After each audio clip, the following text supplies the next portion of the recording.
Thank you for picking up the sticks. This is episode 75, Sticks Gaming Podcast. I am Mike Arnett. To my right, Mike Steak Carnia. What's going on? To my left, Art. He has seen the inside of Kirby, Rosian. I only make that joke because I want to say something. So between the point when we recorded, last time and posted last time, I listened to a podcast from it was Game Scoop from IGN. Oh yeah, and they also talked about having a Kirby Battle Royal. So it's like I think we're starting a movement, and I think that we should all get on board. Sign the internet petition. It's going around soon. But yeah, so speaking of Nintendo, it's dark and moist, by the way. I'll just be full of like all the other things he's eaten over time. So dude. how moist? How moist are we talking? Depends how much you're working at. Yeah. If you really get going in there, it can get pretty sloppy. All right. The Nintendo Direct happened a few days ago, so we're gonna go over all that.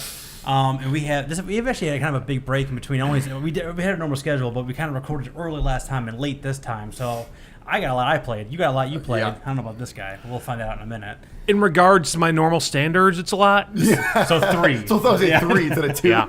Yeah. All right. Let's stay which playing. Okay. So finished Kingdom Hearts 3. Did you get the Uber Duper ending? I did. I got the secret ending and everything. It was absolutely phenomenal. The last 5 hours of that game is just bonkers in the best way possible, in the best crazy Kingdom Hearts way possible. And then the secret movie has me super pumped for what's coming. Okay, so I guess I don't mean there's stuff coming. Honestly, don't spoil it for me. Yeah, no, I'm not going to spoil anything. So basically, this is don't spoil it for us, but spoil it for everyone. So yeah, this basically concludes the current thing that's going on. Okay, so it's this story arc. So it is the end. Okay. It's the end of this story arc. Like as they keep saying, oh, it's the end. It goes, this is the conclusion. It is the conclusion of this story arc. Yes. Well, like I think honestly, I was thinking about that too. Like I think this is supposed to be the last one that they announced 10 years ago. But between 10 years ago and now, they've acquired like Marvel and Star Wars and all there's this so stuff. much they can do. And they've had a ton of Disney movies. So like I think that. Continuing it makes a lot of sense. Yes, and I mean, and that's the thing too. There's so many different characters in this universe. Like where, like I'm not. Then this is where this isn't spoiling anything at all. It's just like, but they could make games about all these other characters. Like there's so many different characters. Right. They can make spin-offs like that. Or spin-offs that are not real spin-offs. Every Kingdom Hearts game must be played. But they can make more and different things and stuff. But it was really, really good. The story was excellent. I know a lot of people were really upset because like there are no Final Fantasy characters in the game. Right. They made references. Okay. To different things. Like in a certain part, there's a cactuar. There's a part where they kind of show Dissidia. Okay. You do hear the victory theme and everything in there somewhere. So they do so it's like they don't have the characters, but they do make references to it and stuff. And just the way this game worked, like it was fine. Like obviously missing not having a giant Sephiroth fight is kind of weird. You're saying not having the Final Fantasy characters is fine. I thought you were saying the game as a whole was fine. Oh, no. I was like, that's not just the a Final great Fantasy review. No, the game itself was, like I said, fantastic. Like it was good. Like I really, really enjoyed it. You feel fulfilled? It fulfilled everything I wanted it to. Like I said, the last 5 hours were so bonkers in the best freaking way possible. Like I was hooked. Like I was just thankfully I finished it before I went on my trip. The night, thankfully my flight got canceled. My work flight got canceled, so I had to leave the next morning instead. So I was able to finish it before I left. Because this would have just been on my mind the whole time. Right. So that was nice. So after that, I got for only $30, I got the Crash and Spyro. Oh, nice. Remakes. Yeah. The combination on Xbox. So I started playing the first Spyro. God, gorgeous. Yeah. Like it looks really, really good. It plays really well too. So much fun. Aggravating still when you have to, if you're trying to collect everything, which I was trying to do. I was like, no, I'm not moving on to get everything here. And like some of the things, it's like, okay, I know what I have to do, but making that jump, you got to be precise and whatnot. So that was always kind of a little fun. But it looks so good. Like I'm really glad I ended up grabbing it. Like I said, $30 for both of them was so. Yeah, absolutely. Because it's steal. Was that 6 games? 6 games basically. Yeah, that's all right. Exactly. Then I went into and started playing some Crackdown 3. Few hours into that. Me too. It's fun. Discuss. I won't be touching it again. Okay, fair enough. I didn't play a few. I played hour and a half maybe. Okay. I just thought everything in that game was just so cookie cutter. Did you play Sure. any of the other 2? When we lived together, I briefly played one of them. Okay. There's probably one then. Yeah, I think I had. I was there. Everyone played 1. Yeah. A lot of people skipped 2. 2. A lot of people only got for the Halo beta. Yeah, I didn't. Yeah. 2 was not, was not good. good. 2 was not good. But it's fine. Like, would I be pissed if I paid $60? Hell yeah. Like, yeah. I mean, absolutely. Like, I definitely would be. But don't you? All right. Going back to over a year ago when we had our arguments about Game Pass, don't you feel like you've spent over $60 now because they hooked you in for the promise of getting these 3 games in, which was this, Sea of Thieves, and State of Decay 2? No, because also out of that too, we've also gotten like Forza Horizon 4, and then we've gotten there's been other titles as well. So I don't really feel like it. How much have you played Game Pass outside of like when the game just launches for like when they're new games? There's been some. Honestly, probably not as much as I would like to. I mean, because I honestly, yeah, like You that. have No, too, so right? I probably have spent What? more money. Game Pass. You have Game Pass too. I sure as shit didn't pay for Crackdown. Good point. So, but do you? I think do you get at the same time when they did the announcement of like all first party games are going to be attached, or do you do it afterward? I don't remember honestly. I gotta find out when that was. I didn't do it immediately when it launched. I signed up Right. when there was a Christmas sale and it was like $5 a month. Okay. And I just bought a year's worth of them, and then the next Christmas they did it again. I bought another year's worth. Yeah, because I signed up for the very first month and then I canceled it, and then that same deal, and then that's when I jumped back on kind of and got a whole bunch of. months. All the games that they've released, they're exclusive. They released. The ones I've played, it was more like, it's there. I'm curious. I'll check it out. I don't think any of those games, except for maybe State of Decay, which I haven't played at all, I would have actually gone out and bought. Okay. However, I have played a bunch of the other games, the third party games on there. So, I mean, for paying $5 a month, I feel like it's been worth my money. Okay. Yeah. Yeah, no, like for now, like and like I just with Shadow of the Tomb Raider being on there, so That's now true. I'm using it. I traded it in, get some credit for the whole game mine I had. So I was like, well, screw it, because it's just going to keep decreasing in value. So I might as well just get something for it now. And then I just have the Game Pass. So Can you continue your save? Yep. Oh, really? And actually, I didn't even have to uninstall it either. Oh, really? It just recognized it. 'Cause I was curious because I was like, okay, Yeah. I want to dive back into this. I dove back into it. Did for you a little test bit. that out before you traded it in? No, because the save file shouldn't matter anyways. I don't think I've ever just tried Well, it. yeah. It shouldn't, but I'm pretty sure back in the day, doing something like that would completely hose Oh, you. sure.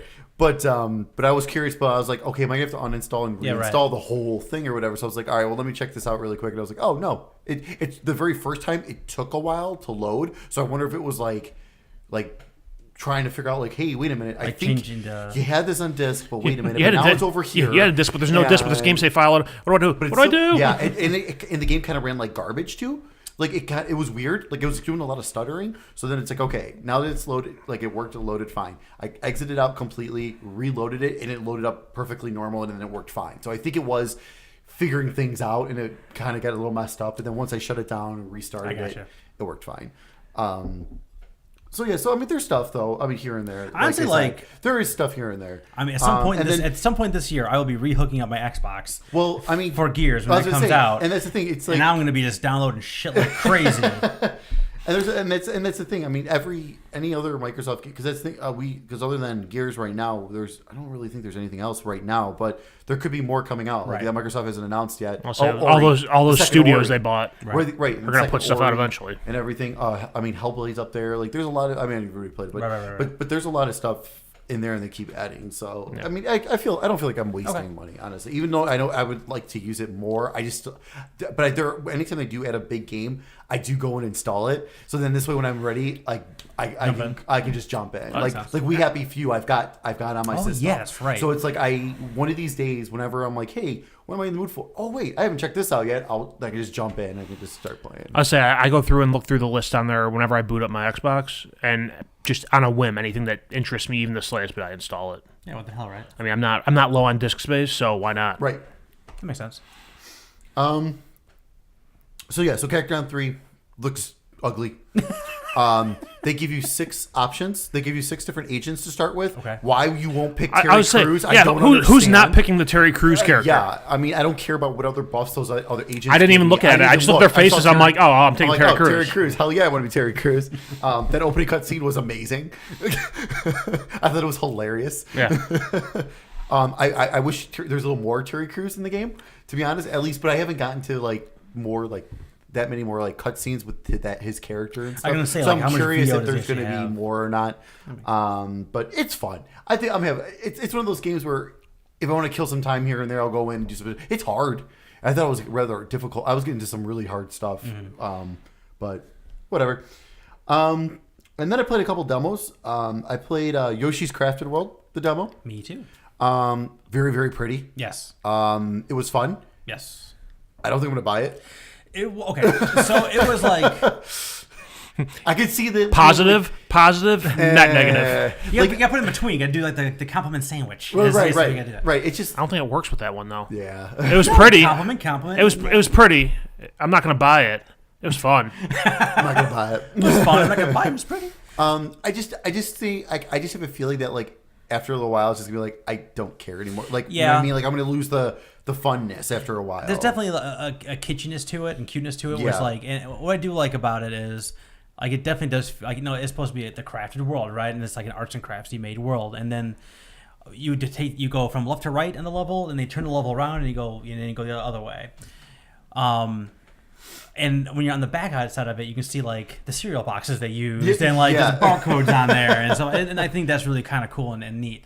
But the gameplay, again, the first level, I'm assuming this is very early on in the game. I'm assuming it's the very first level of the game. I would assume. Yeah, because it's it's really really easy. It's super easy, and you can 100% it pretty easy in the demo. But after you do that, after you go both ways in the level, and you collect all the poochies and knock down all the cows. Yeah, right. You do with egg. You throw in the eggs at them. That took me twice though. I missed one the first time. The I was one so that far mad. left. Yep. Yeah, me too. Yep. I had to hit a train back. They give you a video of kind of give you an idea of the rest of it, and that game definitely has some points that look pretty difficult. Mm-hmm. So I know this is one of those things where it's easy on the surface, but if you really want to get into it, it can get difficult. But I'm sure if you went 100% every level, it'll get difficult. Yeah, I'm sure. But I can also what you're saying. I don't know if I'm going to stick around that long for it to get hard. Right. I don't know. We'll see. I mean, it sucks because I would like to say I would wait for a sale, but Nintendo games very rarely go on sale. I'll say maybe after a year and a half you'll get $5 off. Yeah, my Best Buy Gamer Club unlocked. It's over. Oh, I got one more year. It's over. They gave me a coupon for 25% off. It's just smack in the face for one game. Yeah, you should go in there and go, can I use this to buy more Gamers Club? Yeah. March 2020. I was March 2020. I was looking at the date and I was just like, I'm gonna just go buy something for the hell of it. I'm not just gonna buy something for the hell of it. It's really stupid. That's playing right into their hands. That's really dumb. So I'm just not gonna do that. So. And then the other demo I played was the Daemon X Machina. What do you think about that? I thought it was I really liked the art style a lot. And it took a minute to get used to the controls, but once I got used to it, I thought it controlled really well as well. Because I've played other mech games, and they don't normally control very well. They're usually very difficult, very time consuming. Within the second mission, after the training mission, jumping into technically the very first mission, I felt comfortable. I felt fine. So I know very little about this game. So is this are you on rails or is it free roaming? No, it's free. You're in a free area. Okay. So at least for this is the way this is set up. It's called prototype missions. So you're in a mission and you're in this giant once you go up in the mission, that's the map you're in. It's gotcha. Boom. And then once you complete the mission, then you get and then you have 60. It's kind of I don't know if people have played Monster Hunter, where after you've completed the mission, you get 60 seconds before you're kicked back to the thing. So I'm assuming that's to go pick up stuff that's dropped or whatever. Gotcha.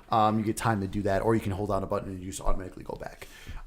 So very cool though. I actually really, really enjoyed it. I'm kind of curious to see how much they're going to charge for the game and how much content is going to be in the game.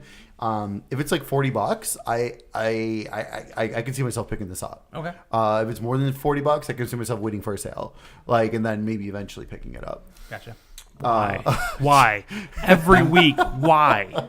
He loves you, Lars. I can't wait to be back in the garage. He loves you. What's going on? What do you think guys? it sounds like on that microphone? I'm just rubbing up against Oh, I'm it. sure it's fantastic. It actually yeah, is snorting too. Leave. Come here, piggy. If you were my dog, I would just shove you off the table, but you're not my pet, so I'm not going to do that. It's okay. You can always just. Yeah, Kenny, I'm gonna break you. No. Cats like digging their claws into me, that's why I don't like them. Oh, he's got no claws. Cats like digging their teeth into me, too. He's got like 4 teeth. So. Karen's teeth, a cat bit me once, and years later I beamed it in the forehead with a quarter. Nice. She felt bad for the cat, and I'm like, that's been coming for like 6 years. Yeah, like I said, I have a lot. Next game, I picked up just out of a whim. I was like, you know what? I have a gut feeling about this game. I don't know why. I just had this feeling. Metro Exodus. Ah, yes. This game was fantastic. I really enjoyed this game. I beat the hell out of it.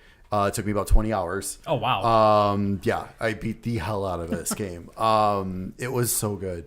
The story is excellent. Very, very good. A little confusing at first, but I think that's because I never played 2033 or Last Light. Yeah. So I think because like the very beginning of it, they're talking about a couple of things, and I'm pretty sure like you get the vibe that this was from the previous games, and then but then after that you get into this story. So I like to describe this as a slower Wolfenstein. Okay. So the previous games there were linear parts to these games, and so now with this there are some linear parts, but it's in an open area.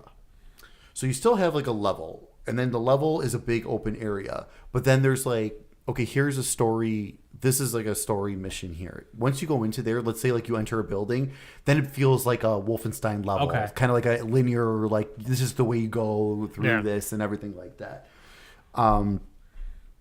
So that it's like, okay, like it's nice because then you get a break. So I don't feel like you're in that weird open world. It doesn't feel overwhelming. Okay. The open area, because also too the area, it's big, but it's not that big. And then that's where you go. And then also, so then when you're not doing the story stuff, you can go and do some side stuff, upgrade in your armor and different items. You have to everything's crafting, so you have to craft your ammo, and you gotta craft your ammo, which can be and you can only craft ammo at a major workbench. So you do carry a bag, so you can constantly craft like med kits. You can craft med kits. You can change. So when after you defeat an enemy, or if you find a gun, you can either swap out your gun for that gun, or you can disassemble it, and then you can get the ammo and sometimes parts. Then you can use those parts on your gun. Like if you already have a machine gun, then you can use that. Then you can add like a scope. Then if that had a scope, a certain that's pretty cool. Different things. So it has a whole bunch of different things like stocks, magazines. Is there like a skill level for how much you can get out of a gun when you disassemble it? So like if you're level 1, maybe you only get bullets and something. No, it's just completely. Does not fall out. Yeah. No. There's no like levels in this. Is the item scarcity like a la Resident Evil type, or is it a little more than that? Or I mean, if you're willing to go exploring, then you'll eventually build up enough resources. At the beginning, it's a little rough. Okay. It's rough. I was struggling a little bit at the beginning, but then like by like close to the end of the very first area, I was starting to get enough resources. Then then I decided to go do.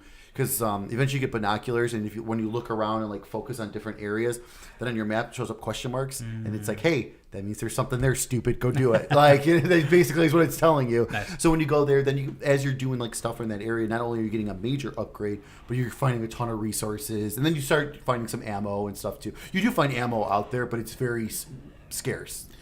Yeah, I was it's funny. I bought the first 2 games. I didn't play them yet though. They were on sale for like $8 for 2 they were pack. super cheap. Yeah. So I bought those on a whim. So like I'm I'll probably talk about those next time. But so you beat Exodus. So I finished it. Yeah. Is this supposed to be like the end of a I trilogy think so. or okay? The vibe. Well, I got the good ending. So there's two endings. There's a good ending and a bad ending. Okay. I did get the good ending. And yeah, like I feel like I've hit the end. I do feel like, and then I went and watched the bad ending. And that hits an end too, like a much worse end. Yeah, but yeah. Still oh my end. god, it's horrible. Yeah, that ending, I was like, oh my god. There's a lot of parts in this game that made me go, oh my god. Really? Like, I'm kind of surprised people are not talking about this game in terms of like what's being shown at certain times. Like, it's crazy. But no, this is just, oh my god. Like, I was surprised like how much I really dug this because it is kind of a slower shooter though too, and it does have some micromanaging and stuff. Like, your guns get dirty, they're gonna jam, and that sucks. Like, you shoot, all of a sudden you get a machine gun, you shoot 2 rounds, and you're like, why isn't this going quick? I gotta hit X a couple times to not only break the jam, but then I gotta reload as well. So and the only time you can clean your guns again is where you can craft ammo at a major workbench, so that you can't just clean it whenever you want, which is kind of crazy. So that's and then also with this is there's radiation in certain spots, so you have to know when to put your gas mask on. And then when you have your gas mask, you got well, the problem with that is if you're in combat while you have your gas mask on and you get hit too many times, it could poke a hole in it, and then when you enter radiation, you're screwed. Man, and this is way deeper than I thought it was going to be. And the only way to repair your gas mask is at a major workbench. Obviously. And you have to use the same resources. Can I throw a workbench on my back and walk around it? And you have to use the same resources to clean your guns, fix your gas mask, and create ammo. It's two different resources that makes everything, or fixes everything, or cleans everything. Just like real life. Yeah. So it's soap and metal. Yeah. But I can't recommend this anymore. It's got a lot of technical issues, don't get me wrong. Okay. There was a time when a guy is running at the top. He ran off the building, but was still running in the air. Still in a straight line. I was like, oh, look at you. And then I shot him in the leg and he died. But then after I shot him, then he plummeted. He fell to the ground, which was awesome. Well, he can't do a super powerful. I was saying you broke the illusion. Yeah. And the game did freeze on me like 2 or 3 times as well. 20 hours, that's not terrible. No. So it does have, like I said, it does have issues. It's not a perfect game by any means, but it is gorgeous though. It is super gorgeous. I play this on Xbox, so I put it on the X. Yeah. And they also have a Dolby Atmos option. So I have the Atmos for headphones. So of course I'm like, well, let me check this. Ooh. Yeah. Oh, that's the way to play it. Like, that is the way to play it. Like before I was playing, I was like, all right, this is cool stuff. I'm hearing shit. And I'm looking behind. Like, I'm like, oh my god. Like, I feel like it's right behind me at times, and it was so cool and well done. I'm starting to appreciate sound design more and more. Oh, as I get nicer headphones and have the equipment to actually get the most out of that kind of stuff. I hear you on that. Yeah, it's totally worth the $15 to get that Dolby. I think it was like $15 or $20 to get the Dolby for the Atmos for the headphones. It's awesome. So does that make you want to go back and play the first 2? Yeah, actually, the best thing about it is that I bought the book as well. You liked it so much it makes you want to read. Yeah, I know. That's a ringing endorsement. Exactly. I bought the book. There's not a game in the universe. Is that like the highest pinnacle for you? Like, I like this game so much. The closest I came was with Spider-Man. I thought I was buying a visual novel, and it's just a plain book, and it's still sitting on my counter untouched. I got it in the mail. I'm like, wow, this is shaped weird for a visual novel. It's just words on a page. Worthless. The cool thing too is with the Xbox version, I got a copy of Metro 2033 Redux. Okay. With it. Oh, very good. It actually came with it. Middle one. So which I think is on Game Pass. I would say, are you on Game Pass? I'm pretty sure it's on Game Pass. Yeah. So, but at least I own then at least the first one in case they take them off Game Pass for whatever reason. And then really quick, I just started up last night. Titanfall 2. Oh yeah. The campaign.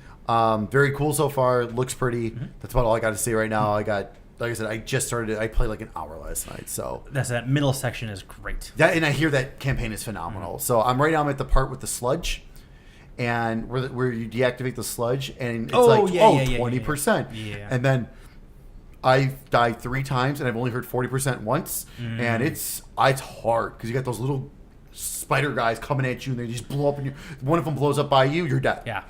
I'm playing on normal, so I'm not playing like on a crazy difficulty either. It's you got like, playing. You got to just those are your first contact. Like everything else, like you can survive. Those guys right? are the worst. Screw those, whatever one else. But yeah, so I'm looking forward to diving back into that. Very nice. All right, what you playing? So went over Crackdown already. Yep. Again, I'm probably not gonna play that again. I just thought everything about it was super cookie cutter. Like the buildings, the environment, it's all it has a nice shine to it, but it's just squares. What else have I been playing? Played a little more Fallout 3. I think I'm gonna take a break from that one for a while. If go back to it. I see a lot of. I don't know if this happens in all the numbered Fallout games. I know 3 was different from. I know 1 and 2 are completely different beasts. Yeah, right. But this whole idea of tracking down dead, I've had enough of it. That's what 4 was for a good chunk of the game. You're a kid, right? In 4. You start. They show like you going into the vault and what happens, and dad disappears. And you have to go find. Or actually, no. Take that back. It's the other way around. You're the dad. You're finding your son, who now at this point is an adult. Okay. Same difference.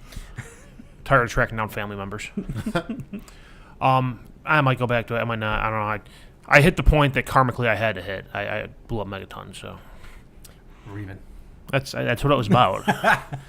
It's not what it was about, but in the end, that's what it was about.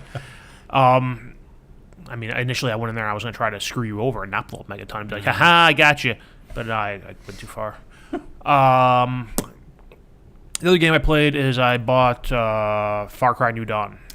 Yeah, you scared the crap out of me when you did that because I get an alert on my phone that there's been a purchase on your Steam account. I'm like, it is like 2 o'clock in the morning. I'm like, what the fuck is this? It was not 2 o'clock in the morning. It was like 10:30 at night. That's a lie. It was like at midnight. It's somewhere in the middle there. Yeah, it scared the crap out of me. I'm like, what's going on? Oh, this Sticks Gaming Podcast Steam account. Okay. Someone did something nice. All right, cool. So started playing that. Gameplay is overall still very much Far Cry. There are some big differences in there. I mean, there is, as far as I get so far, there's no monetary system in the game. Okay. Everything is you're getting resources, and you could trade resources. You can swap skins for weapon parts, or you can craft new weapons. But yeah, so far I haven't seen. There is a currency in the game, but I'm not sure it's what it's used for at this point. Other than in 5 too, wasn't there? In 5, it was just you bought everything with cash. You found money in gold bricks, and but I thought you could buy. There was bricks. So there was silver bars. I think it was what it was, and or something like that, some type of odd currency. And but you could use that to, if you have enough of it, you can unlock perks or buy stuff that you don't have the resources for. And of course, there's microtransactions tied to that. You can buy more of that currency. I never do that in 5. I'm not going to do it in this one. Nope.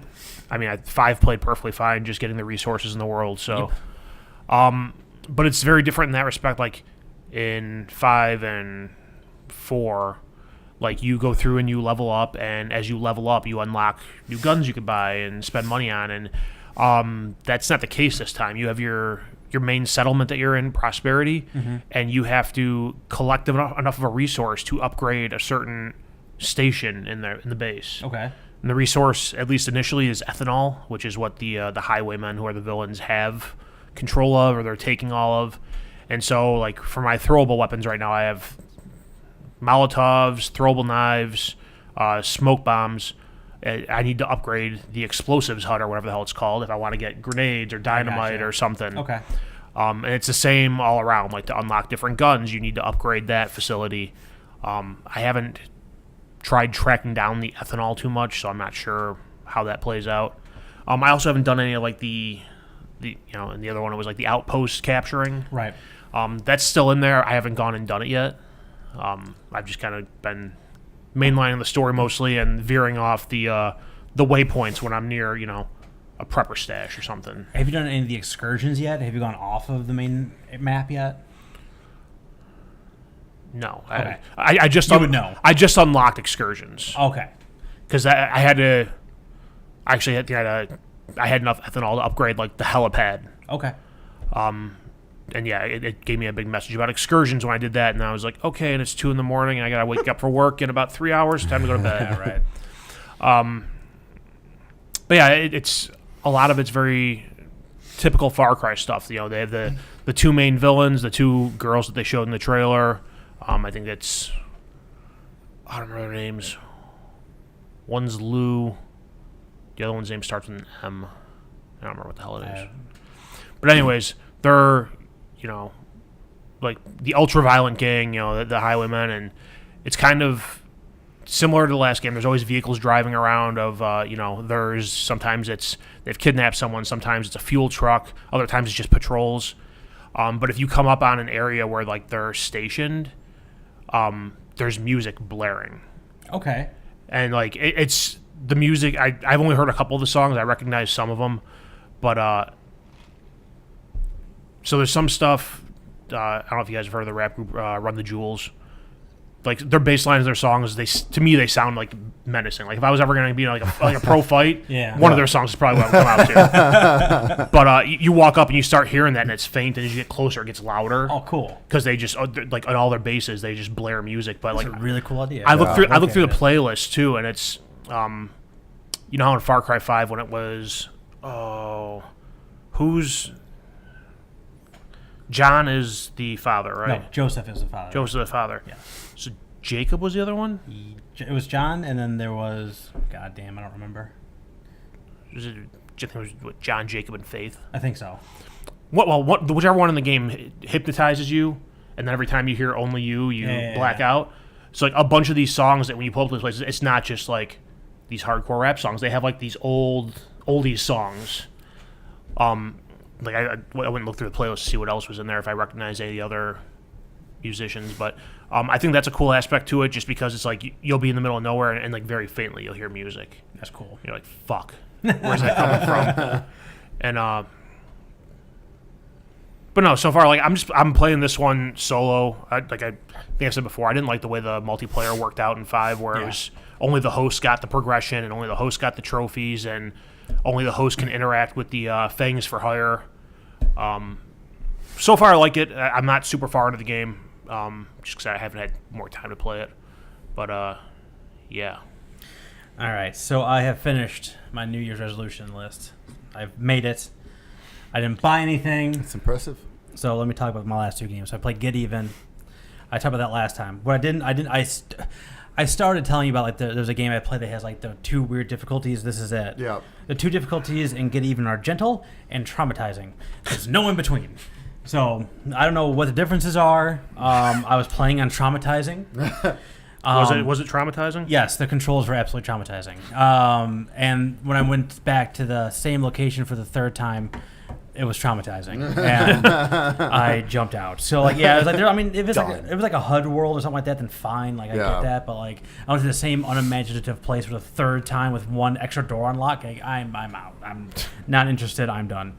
And I think that tainted my gameplay of Soma, because it's another first-person kind of psychological thing going on. I got an hour. I'm like, I'm just not in the mood for this right now. So I didn't put it in my finished plug, but I put it back in the backlog. Yeah. At some point, I do want to play it again, because I did dig the first portion of it. You're in a car accident, and you have brain hemorrhage. That's basically at some point it's going to get to a point where it's going to kill you, and you're doing a study that's supposed to be helping with that. But when they put this thing on your head, they zap you, and then you're in outer space, and you don't know why. And these terrible sounds are happening, and that's about when I was like, I'm just not in the mood for this right now. So that's as far as I got. So that seemed interesting, but I'll get back to that at a different time. All right.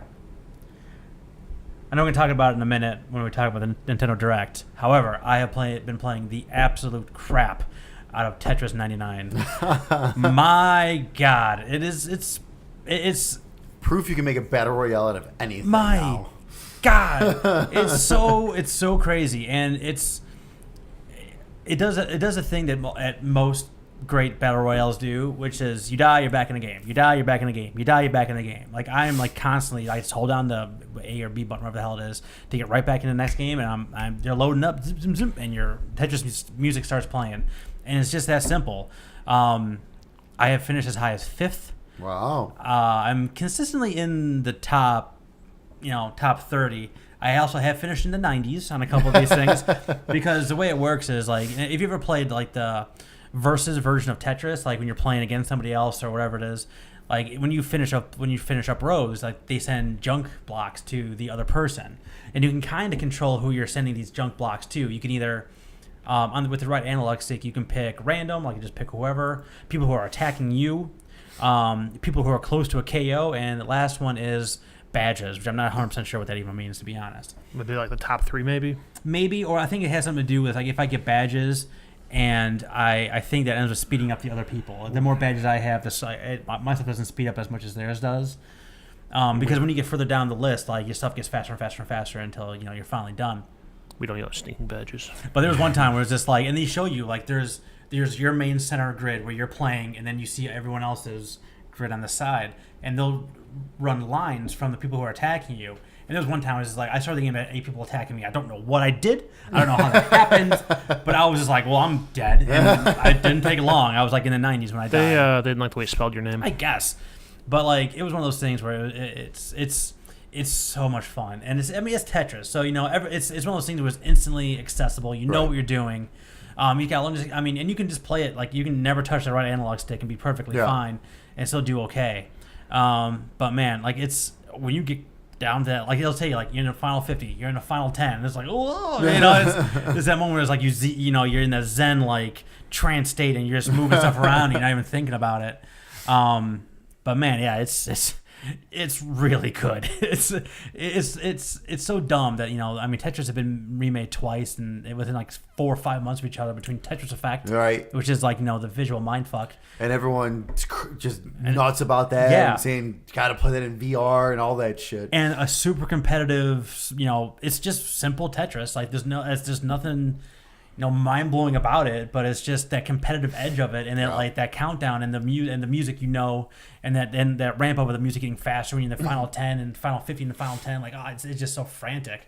And then you see like it'll tell you when like the junk blocks are coming your way, and if you clear out that line before the junk blocks come into your screen, like they don't show up. So if you can get some lines done quick enough, like you don't even see them.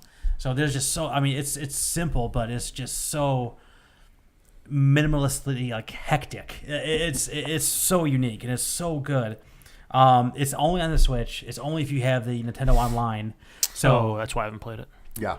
But honestly, man, like go play that and go play Super Dodgeball Dodgeball on the Nintendo games they have on there. Dodgeball's awesome. And dude, you're fine, dude. And they just put Mario 2 on there. So there's the Mario thing the Nintendo Online thing for $20 a year.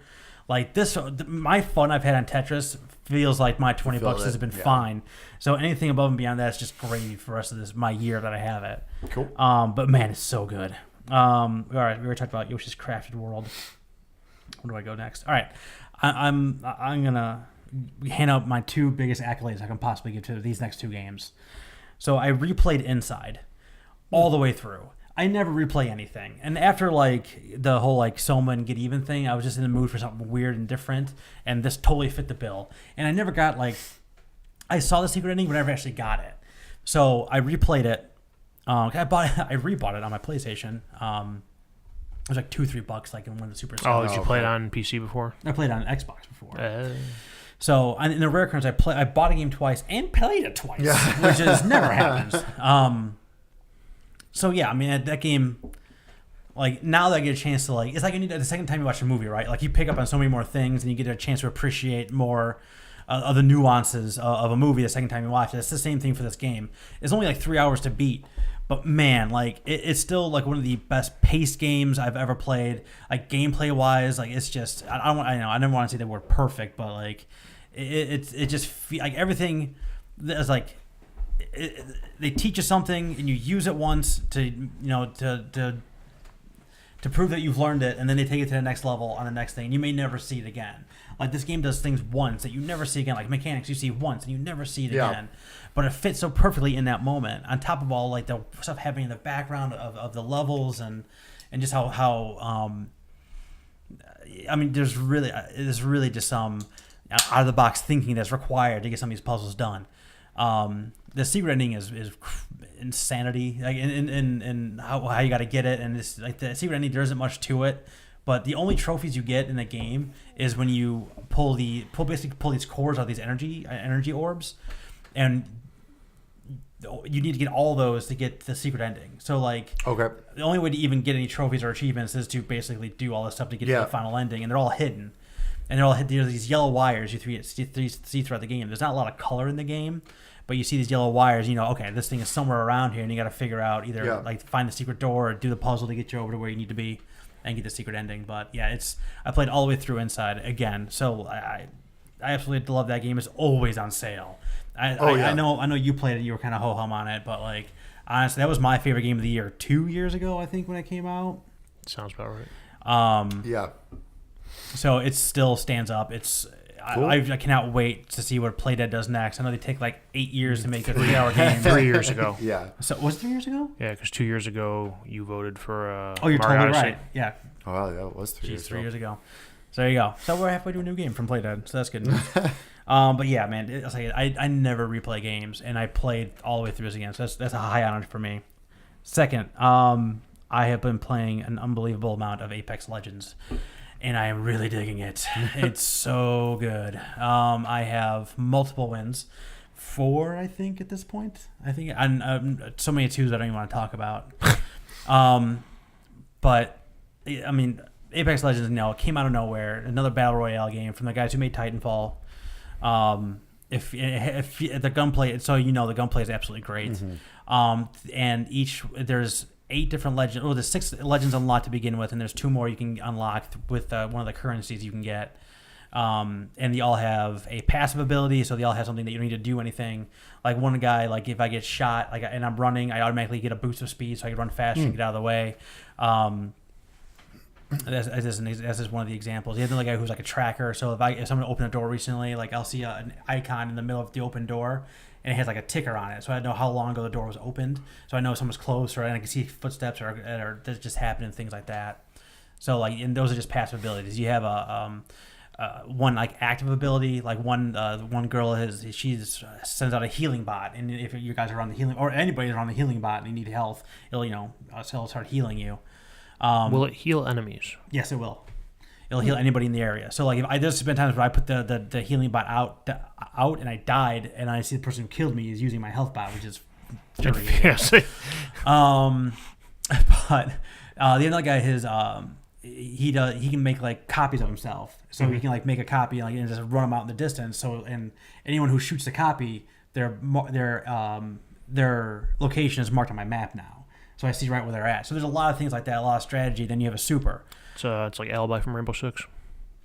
I'm sure, but if you put some time in Apex Legends, I'm sure you can draw a line through Rainbow Six and Call of Duty, because a lot of those same perks that you have in Call of Duty are definitely in this game too. Mm-hmm.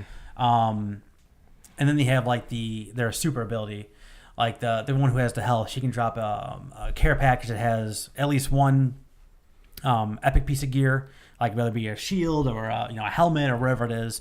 You have another guy, the guy who does like the copy of himself.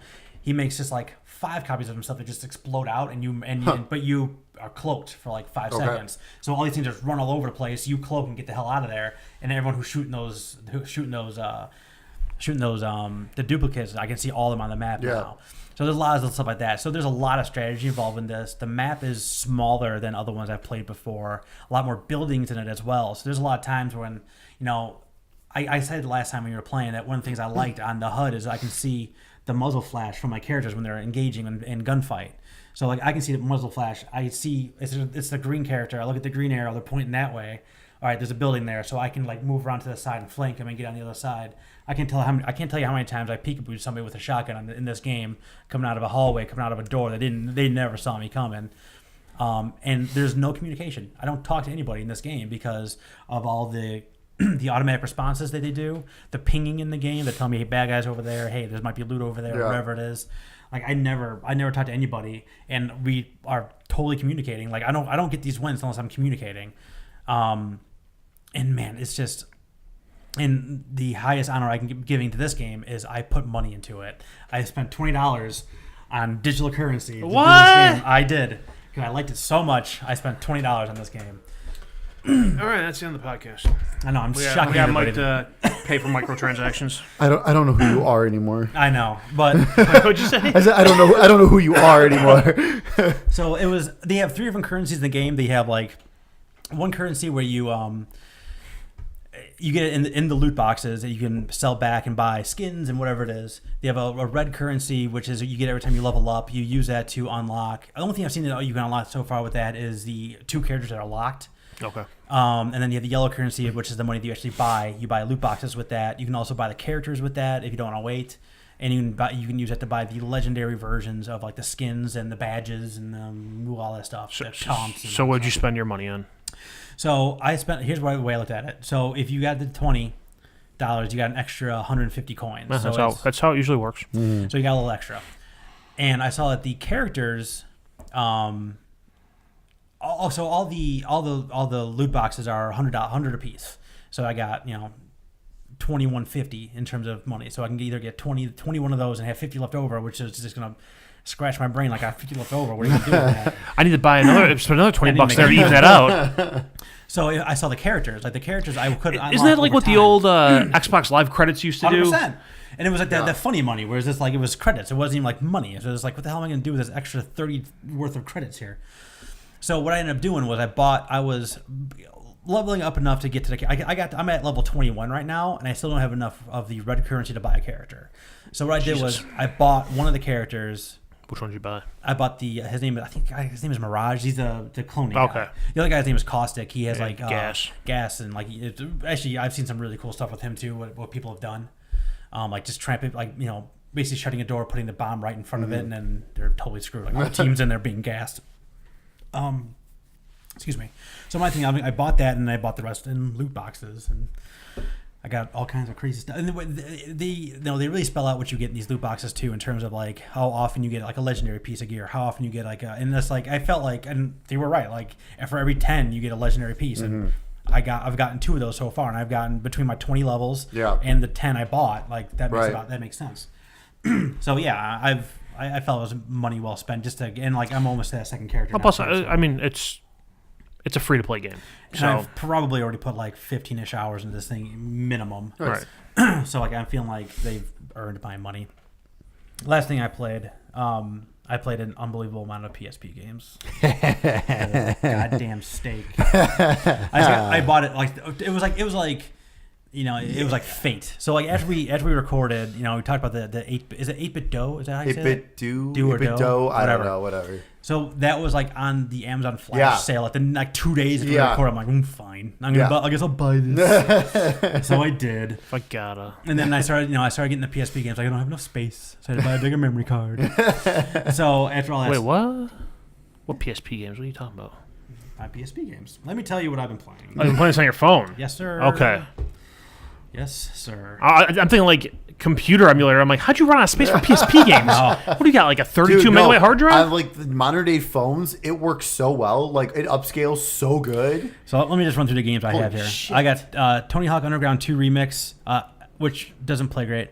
Thug. NFL Street 2, which is awesome. Yes. NFL Street was so good. And plays great. Seven Filter Dark Mirror. I got Work Time Fun, aka WTF. Yep. Power Stone Collection. Some Mortal Kombat game. I don't know which one. I got the Bigs.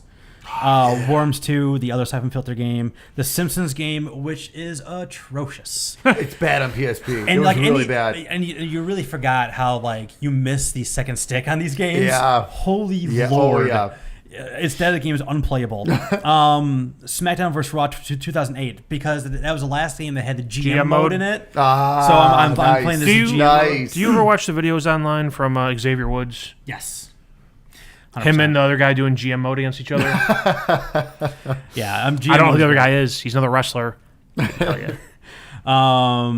The Harvey Birdman Attorney at Law game, which I'm almost you just wanted that for the menu music. Hell yeah, I did. Well, that game's awesome. It was super fun. Awesome. It's hilarious. Yeah, they have like 5 cases, and each case is basically an episode of the TV show. It's so good. That is, what the hell game is that? What game? What is this? Oh, Pursuit Force. Oh, that game's so good. I forgot about that. That was a sequel that I never played. Oh, that game's so good. The first Patapon, which I played a little bit, I think it's fine. It's fun. Crisis Core, Final Fantasy. Yes. The Resistance Retribution, which I never played. Bad. Rock Band Unplugged, which is basically Amplitude. Amplitude. It's a blast. But with the 8-bit controller thingy, like you can't hold the button down for whatever reason, so that really doesn't work there very well. NCAA Football 10. Oh, God, college football is the best. Ultimate Alliance 2. Can they just re-release that with randomized?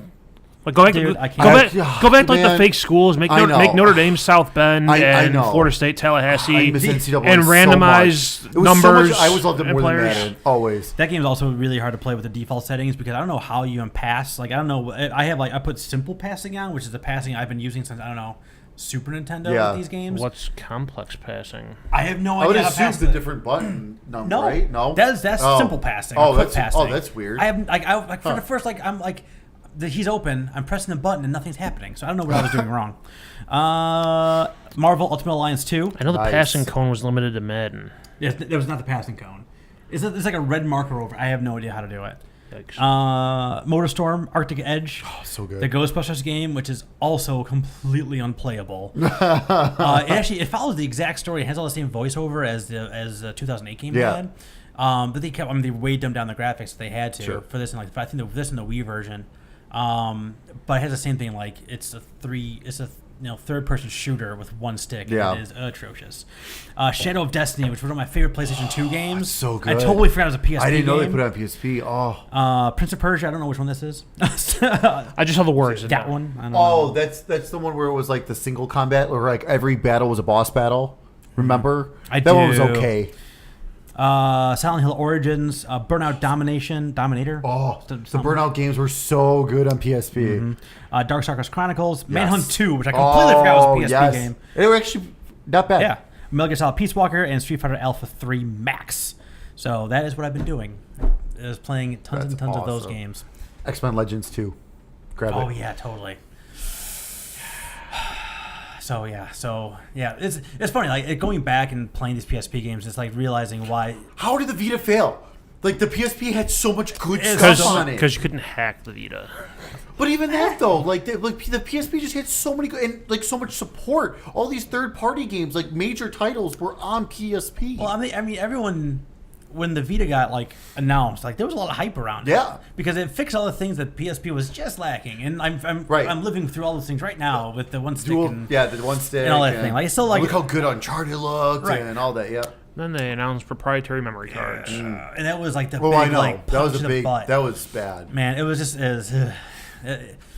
it's like when I traded in my Vita, I got almost as much for that as I did for the Vita. Yeah, I know, me too.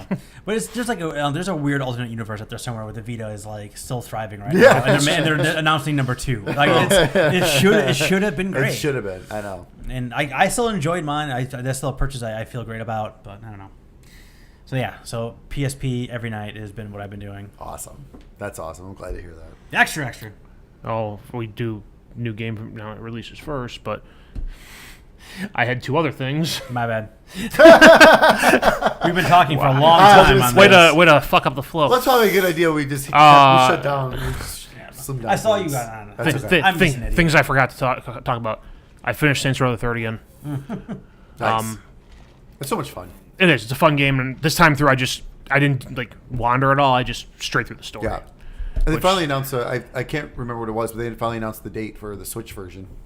Yeah, they announced a ton of shit for the Switch. And I've made an addition to my games I want to play list that I'm not going to get through that whole list this year. I already realize that. Yeah, for sure. BioShock. Oh, yeah, totally. I don't know who I heard talking about that. I'm like, oh, fuck. I bought that and I still never played it. That game is so damn good. It's shit. That was, I think, the first game I played on my 360 when I bought it. I'm pretty sure it was. BioShock's so good.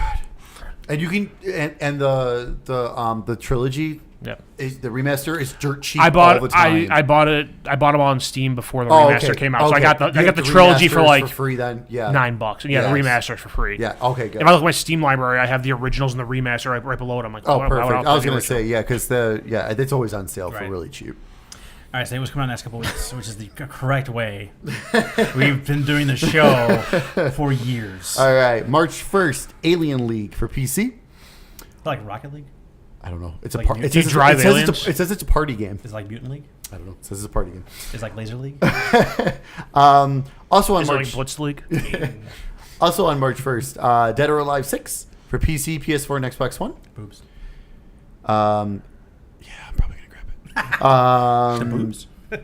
Everyone, well, they Why not, man? That's what they're for, they right? released that giant demo this past weekend, and I didn't get a chance to play it, but everyone said it was actually really good. They built for So- comfort. They built for speed. And Dead or Alive is a very, I've very always enjoyed Dead or in-depth Alive fighting. It's hard. It takes some time to get used to. I mean, pulling off a good counter in that game is very Yeah. very satisfying. I've liked the Dead or Alive games. Yeah, I'm excited to check it out. This, Just can't play them around the kids. I can't keep playing around anyone in my house. Also on March I 1st. don't know. No, please fine. carry on. Oh, a comment could be made, but we'll continue. Also on March 1st, Toe Jam and Earl, Back in the Groove for PC, Mac, Linux, Nintendo Switch, PS4, and Xbox One. On March 5th, Left Alive for PC and PS4. Keeping my close eye on that one. Yeah, me I'm too. interested. March 8th, Devil May Cry 5 for PC, PS4, and Xbox One. Also on March 8th, Kirby's Extra Epic Yarn for the Nintendo 3DS. I believe that is the last major 3DS game they have announced. That's coming out. Yeah, maybe. And then on March 12th, the Caligula effect overdose for PC, Nintendo Switch, and PS4. And this game actually I have seen on a lot of people's must import list for Vita. Really? So now that it's coming out for PC, Switch, and PS4, I'm kind of curious. A lot of people rave about that. Interesting. And then we don't have, surprisingly, the new stuff yet. But so just a reminder, PlayStation Plus for February, because PlayStation Plus for February will still be good. Yep. For PlayStation 4 for Honor and Hitman the complete first season. PlayStation, this is the final month for PlayStation 3 and Vita. For PlayStation 3, Dive Kick and Metal Gear Solid 4, Guns of the Patriots. For PlayStation Vita, Gunhouse, which is cross-buy with PS4, and Rogue Aces, which is also cross-buy with PS4. Your Xbox games with gold for for February. Bloodstained, Curse of the Moon. You can still download until February 28th, so you have one more day if you listen to this on release day. And then Super Bomberman R, you have until March 15th. And for Xbox 360, that's actually for original Xbox, it's also playable on your Xbox One. Star Wars Jedi Knight, Jedi Academy on February 28th. And then they did add 3 more Game Pass games that they did not announce earlier. Headlander. Oh yeah. Which is a Tim Schafer game that looked like a one. lot of fun. Alien Isolation, which was very well received, and Walking Dead Season 2. There it is. So I think 1 and 2 are both on there now. Yes. And they just announced the last episode of 4 is going to be March 27th, 8th? Something like that. Have you been holding off on playing those Yes. still? The way it's meant to be done? I will cry in my new house. I'm not doing extra again. I already did it once. Well, we don't start until you do it. Extra. News. It's time for the news. For real this time. It's finally time for the news. False alarm last time. God. Fake news last time. Just a fucking... Premature newsulation. All right, so news. You have the list of stuff for the Nintendo Direct, right? Good, because I'm not talking about all that. I got it. All right, so 2 big news stories. In the spirit of the season of quarterly earnings calls. It's the most wonderful sound. Well, Ooh, I don't know about that. No. Maybe not. So Activision started off their quarterly earnings call by saying that they've had their best revenue record-breaking year of all time, and then they proceeded to announce that they were laying off 800 employees. The employees are mostly in support staff. They're not. They said they weren't letting go of any developers. They're going to redirect their resources towards Call of Duty and their other IPs. A lot of it is like people going from the esports side of things, and yeah, that kind of stuff. a lot of marketing. Like they've really cut down on their esports division. A big part of what I was reading some stuff about it, and they said like they weren't doing as well in retail locations as they expected, and also they weren't doing as well in microtransactions as they expected. However, they still had record-breaking revenue, so I'm sure Bobby Kotick gave himself a nice bonus after all that. That's a weird thing, right? Where it's just like we didn't meet goal. But our goal was one of those twice what it was supposed to be last year or whatever it was. It's one of those things like you hear, a movie or a game or whatever, and it's like they made $2 million profit on that, and the company that put it out is like, yeah, we're done with that because $2 million isn't worth our time. We want things that can make $50 million. So ridiculous. Yeah, I don't know. Thus is the world of big business, I guess. I feel bad for the people involved, but unfortunately, it's just a common thing these days, and it's not limited to gaming. Big companies do it all the time. Hell, every year, there's just every 2-3 times a year where I work, there's waves. We'll have 50 people leave at a time on a Friday. I've been through liquidation. I know how that goes. Touché. Other news story outside Nintendo Direct is it was in the news a bit last time we recorded, but I really didn't want to talk about it because it was just mostly people guessing about the talk that Xbox was going to do at GDC. People were speculating based on the title of the talk, which was the title of the talk was Xbox Live, growing and engaging your community across iOS, Android, Switch, Xbox, and PC. And people were getting all up in arms over that title, mostly because it mentioned Switch. However, since then, more stuff has come out with they're talking about using the streaming service that Microsoft's developing to bring Game Pass to Switch is the new rumor. Yeah. Before that, it was thoughts that it was just going to bring like the achievement system and tracking of your games and stuff like that. But now they're talking about possibly bringing Game Pass over there and using the streaming functionality, which would be really interesting if you can now play Xbox exclusives on your Switch. I think Switch is like the ideal candidate for streaming, considering Absolutely. that it can't run so many of these higher end games, but if you can run them through a streaming platform, suddenly your Switch can do everything. Do it in Japan. I would say that's what they're doing in Japan. We got Resident Evil 7 and AC, one of them. Odyssey, I think. Yep.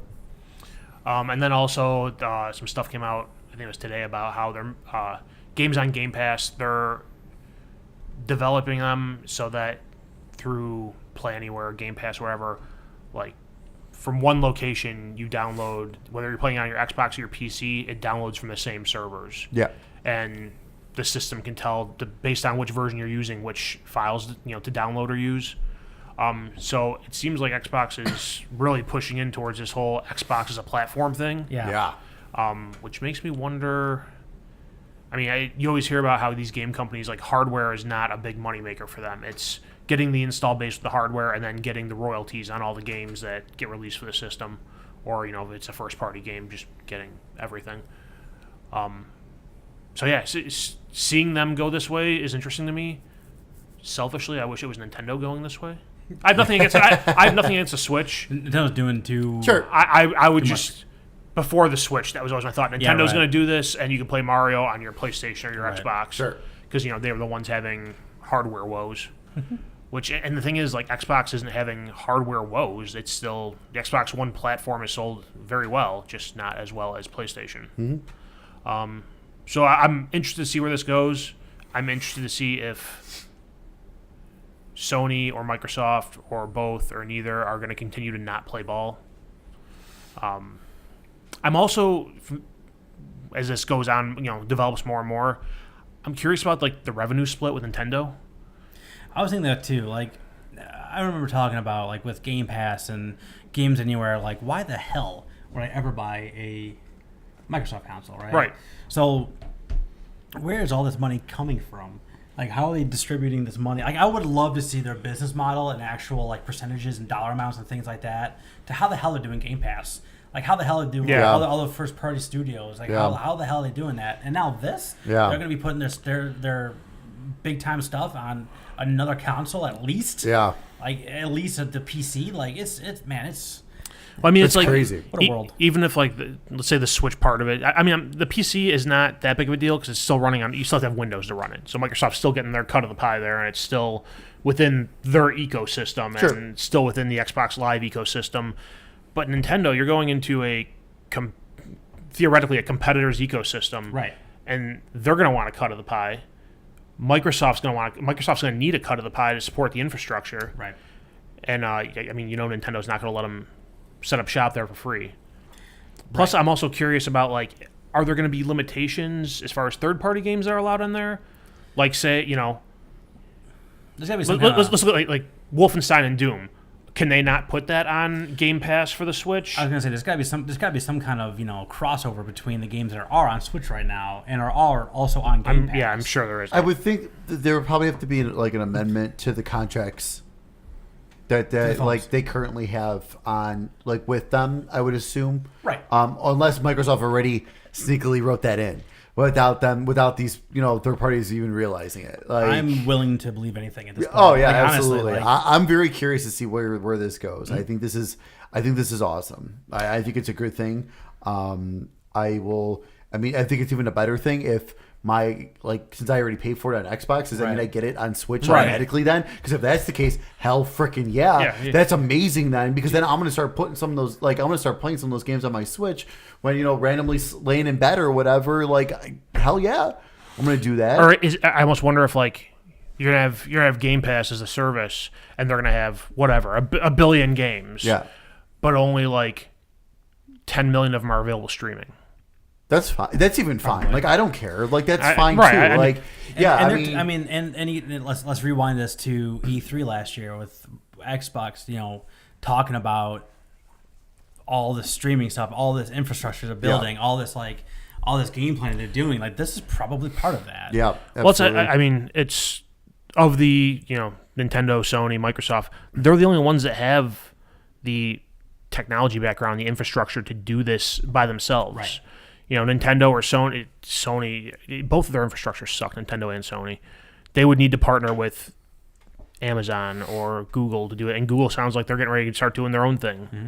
They're having some kind of conference next week? It's at GDC. Yeah. Oh, is it? Okay. Yeah.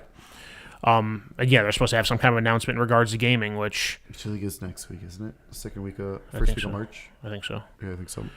And, they did their beta for, what do they call it, Project Stream? Right.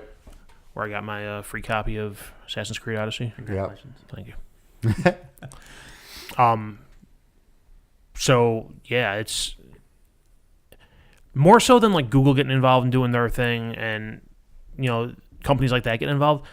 The fact that Xbox is potentially working with Nintendo is what has me really curious about this. And like I said, how are they splitting up money? How, third-party games, how do they get a cut of that? How much of a cut of that does everyone get? How does it even look? How does that... And then trickle that down to the gamer. How does that even... am I going to have an Xbox Live app on my Switch? I do for the Nintendo Online? That's probably exactly what it's going to be. Saying. Yeah. Well, that's what everyone speculated when it first sounded like, oh, you're going to have Xbox Live on your Switch, and it's just going to be achievement tracking and friends list and stuff like that. Right. Hell yeah. But that's what I'm talking about. And when that idea was first being battered, I'm like, oh, that makes sense. Nintendo seems like they have no interest in doing a trophy or achievement system, which is disappointing. And they have a terrible friend system, and they've had a terrible friend system. For a long time. But how will they protect the children? To hell with them. That's Sony's concern. Listen. Sony's yeah. Children might be the future, but I'm the present. Sony's concerned about that now. You got anything else on this? No. Speaking of the children, did you see what happened with THQ Nordic today?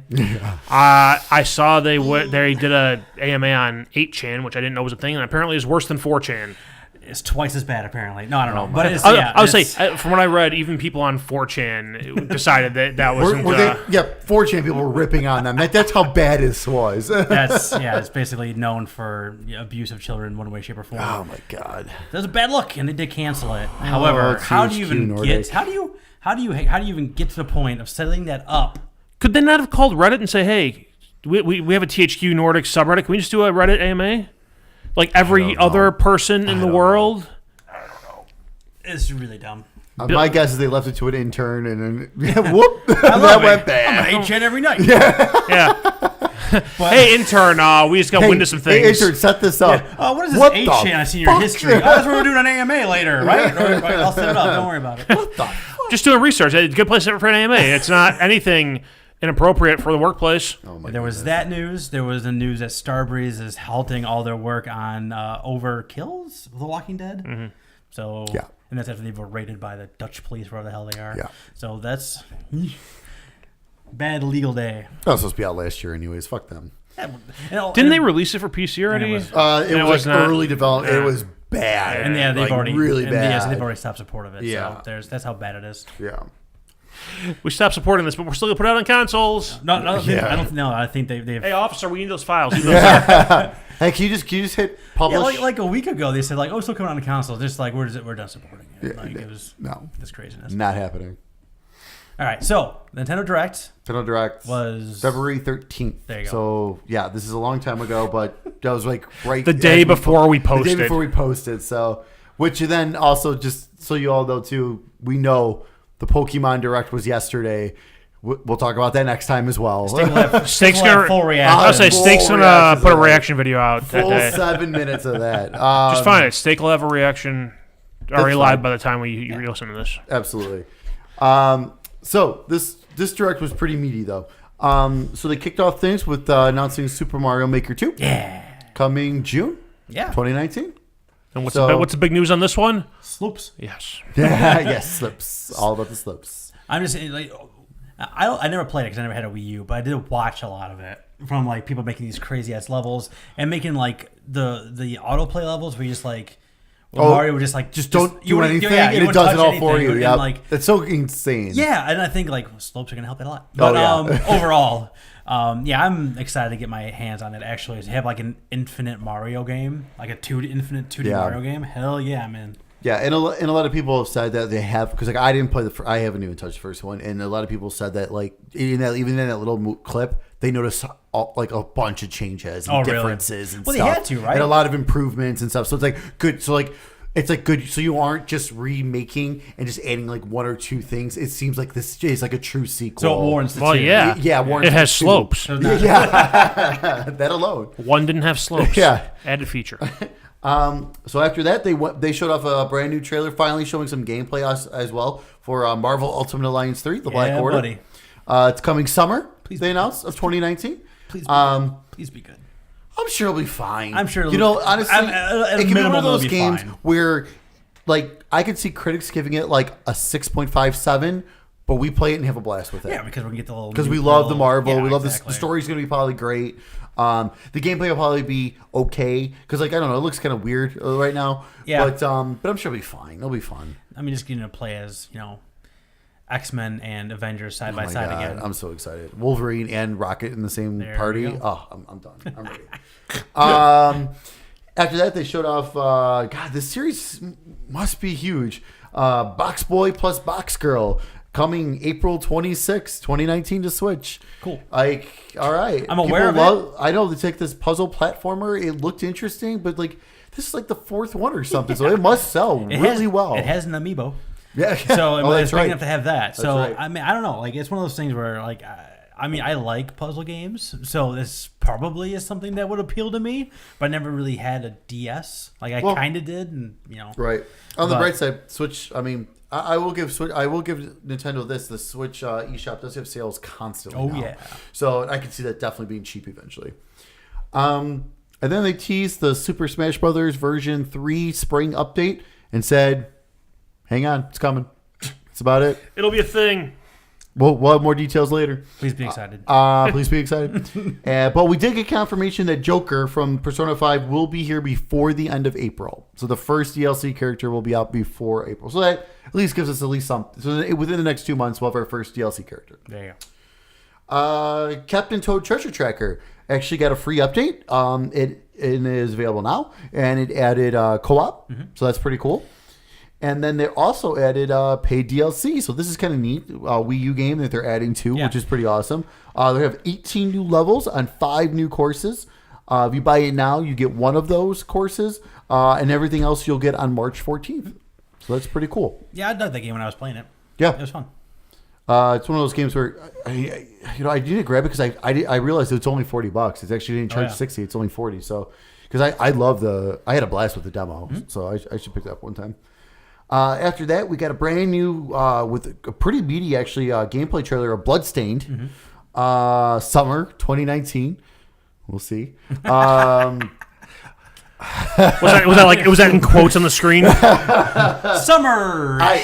Summer 2019. So I was on my way home from Texas when I was watching this on YouTube and on the plane and I wrote all this out. I kind of chuckled when I saw summer. I'm like, okay, we'll see. Summer in which hemisphere? Yeah, we'll see about that. But it looked great. I mean, it was nice to see a little bit more gameplay to it. What was kind of weird though was like, everything they've shown before this was like, okay, this is like total Castlevania. I didn't get a big Castlevania vibe off this new trailer. How so? I felt like the gameplay was a little different. Okay. Like I felt like the gameplay, like there were still some aspects of it, but I don't know. Maybe it's like that whole like gravity where like the level like rotated and you felt like, and some of these. I'm not worried. It's bloodstained. I mean, everything they've shown so far. I mean, it still looked really good. So I'm still super excited for this. But it kind of looked a little not as much Castlevania, but I could be wrong. That could have just been. Whatever. Right. The way they showed it might have been just wrong in my eyes. That could have been a set piece of that moment too. Like, right. Who knows? It was the elevation talking. Yeah, that too. Yeah. Oh, we were having some turbulence when this was going on. Is that what the puke stain is right there? Yeah, maybe. Yeah. After that, they showed off and announced for the release in the West, Dragon Quest Builders 2, coming July 12th. Do you ever play? Awesome. The first one? I played the demo. It was very cool. This one though, like I've been reading a lot about it, and this sounds like the first one was like their attempt at it, and this is like the first one should have been in the first place and way better. So I might grab this one. After that, we got a pretty meaty trailer for Dragon Quest XI, Dragon Quest XI S Definitive Edition, coming to the fall of 2019 for the exclusively to Nintendo Switch. Right. Is that why the S is in there? Yeah, pretty much. It's like the 64 of the Switch. Yeah, which is very interesting because they're adding every character in the game is getting a new story arc exclusive to the Switch. So that's new story, new missions.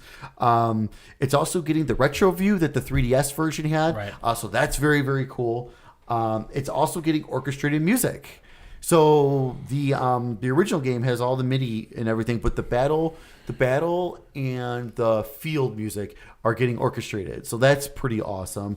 And it's also going to have the voiceover Japanese. So it's going to have voiceover English and Japanese, which is the only version to have that. The PS4 does not, because in the original version that came out in Japan, the Dragon Quest XI had absolutely no voice. Okay, all. so they just added English. So they here. added English voice for when they released it in here in Europe, and now for this version they've added the Japanese voiceover. So that definitive edition is no BS. It actually is a definitive edition, except for that it's the not as good graphics. No. Shut up, Fridge. It looks Mostly crappier. definitive edition. Mostly definitive. But they said that there's going to be more later because it's coming fall 2019, so I'm sure there'll be another trailer. After that, we got the game that Art's been waiting for all his life. Disney Zoom Zoom Festival coming in 2019. Where were you the moment that got announced? Is that one of those things you're gonna remember forever? What? Sorry. I guess this is. I had a mini stroke. I guess this is a mobile game that people are. It's like those, those long. Oh yeah, whatever they all. I have some in my house. Okay, yes, I'm aware of them. So yeah, interesting. Starlink is getting a huge actually Star Fox update.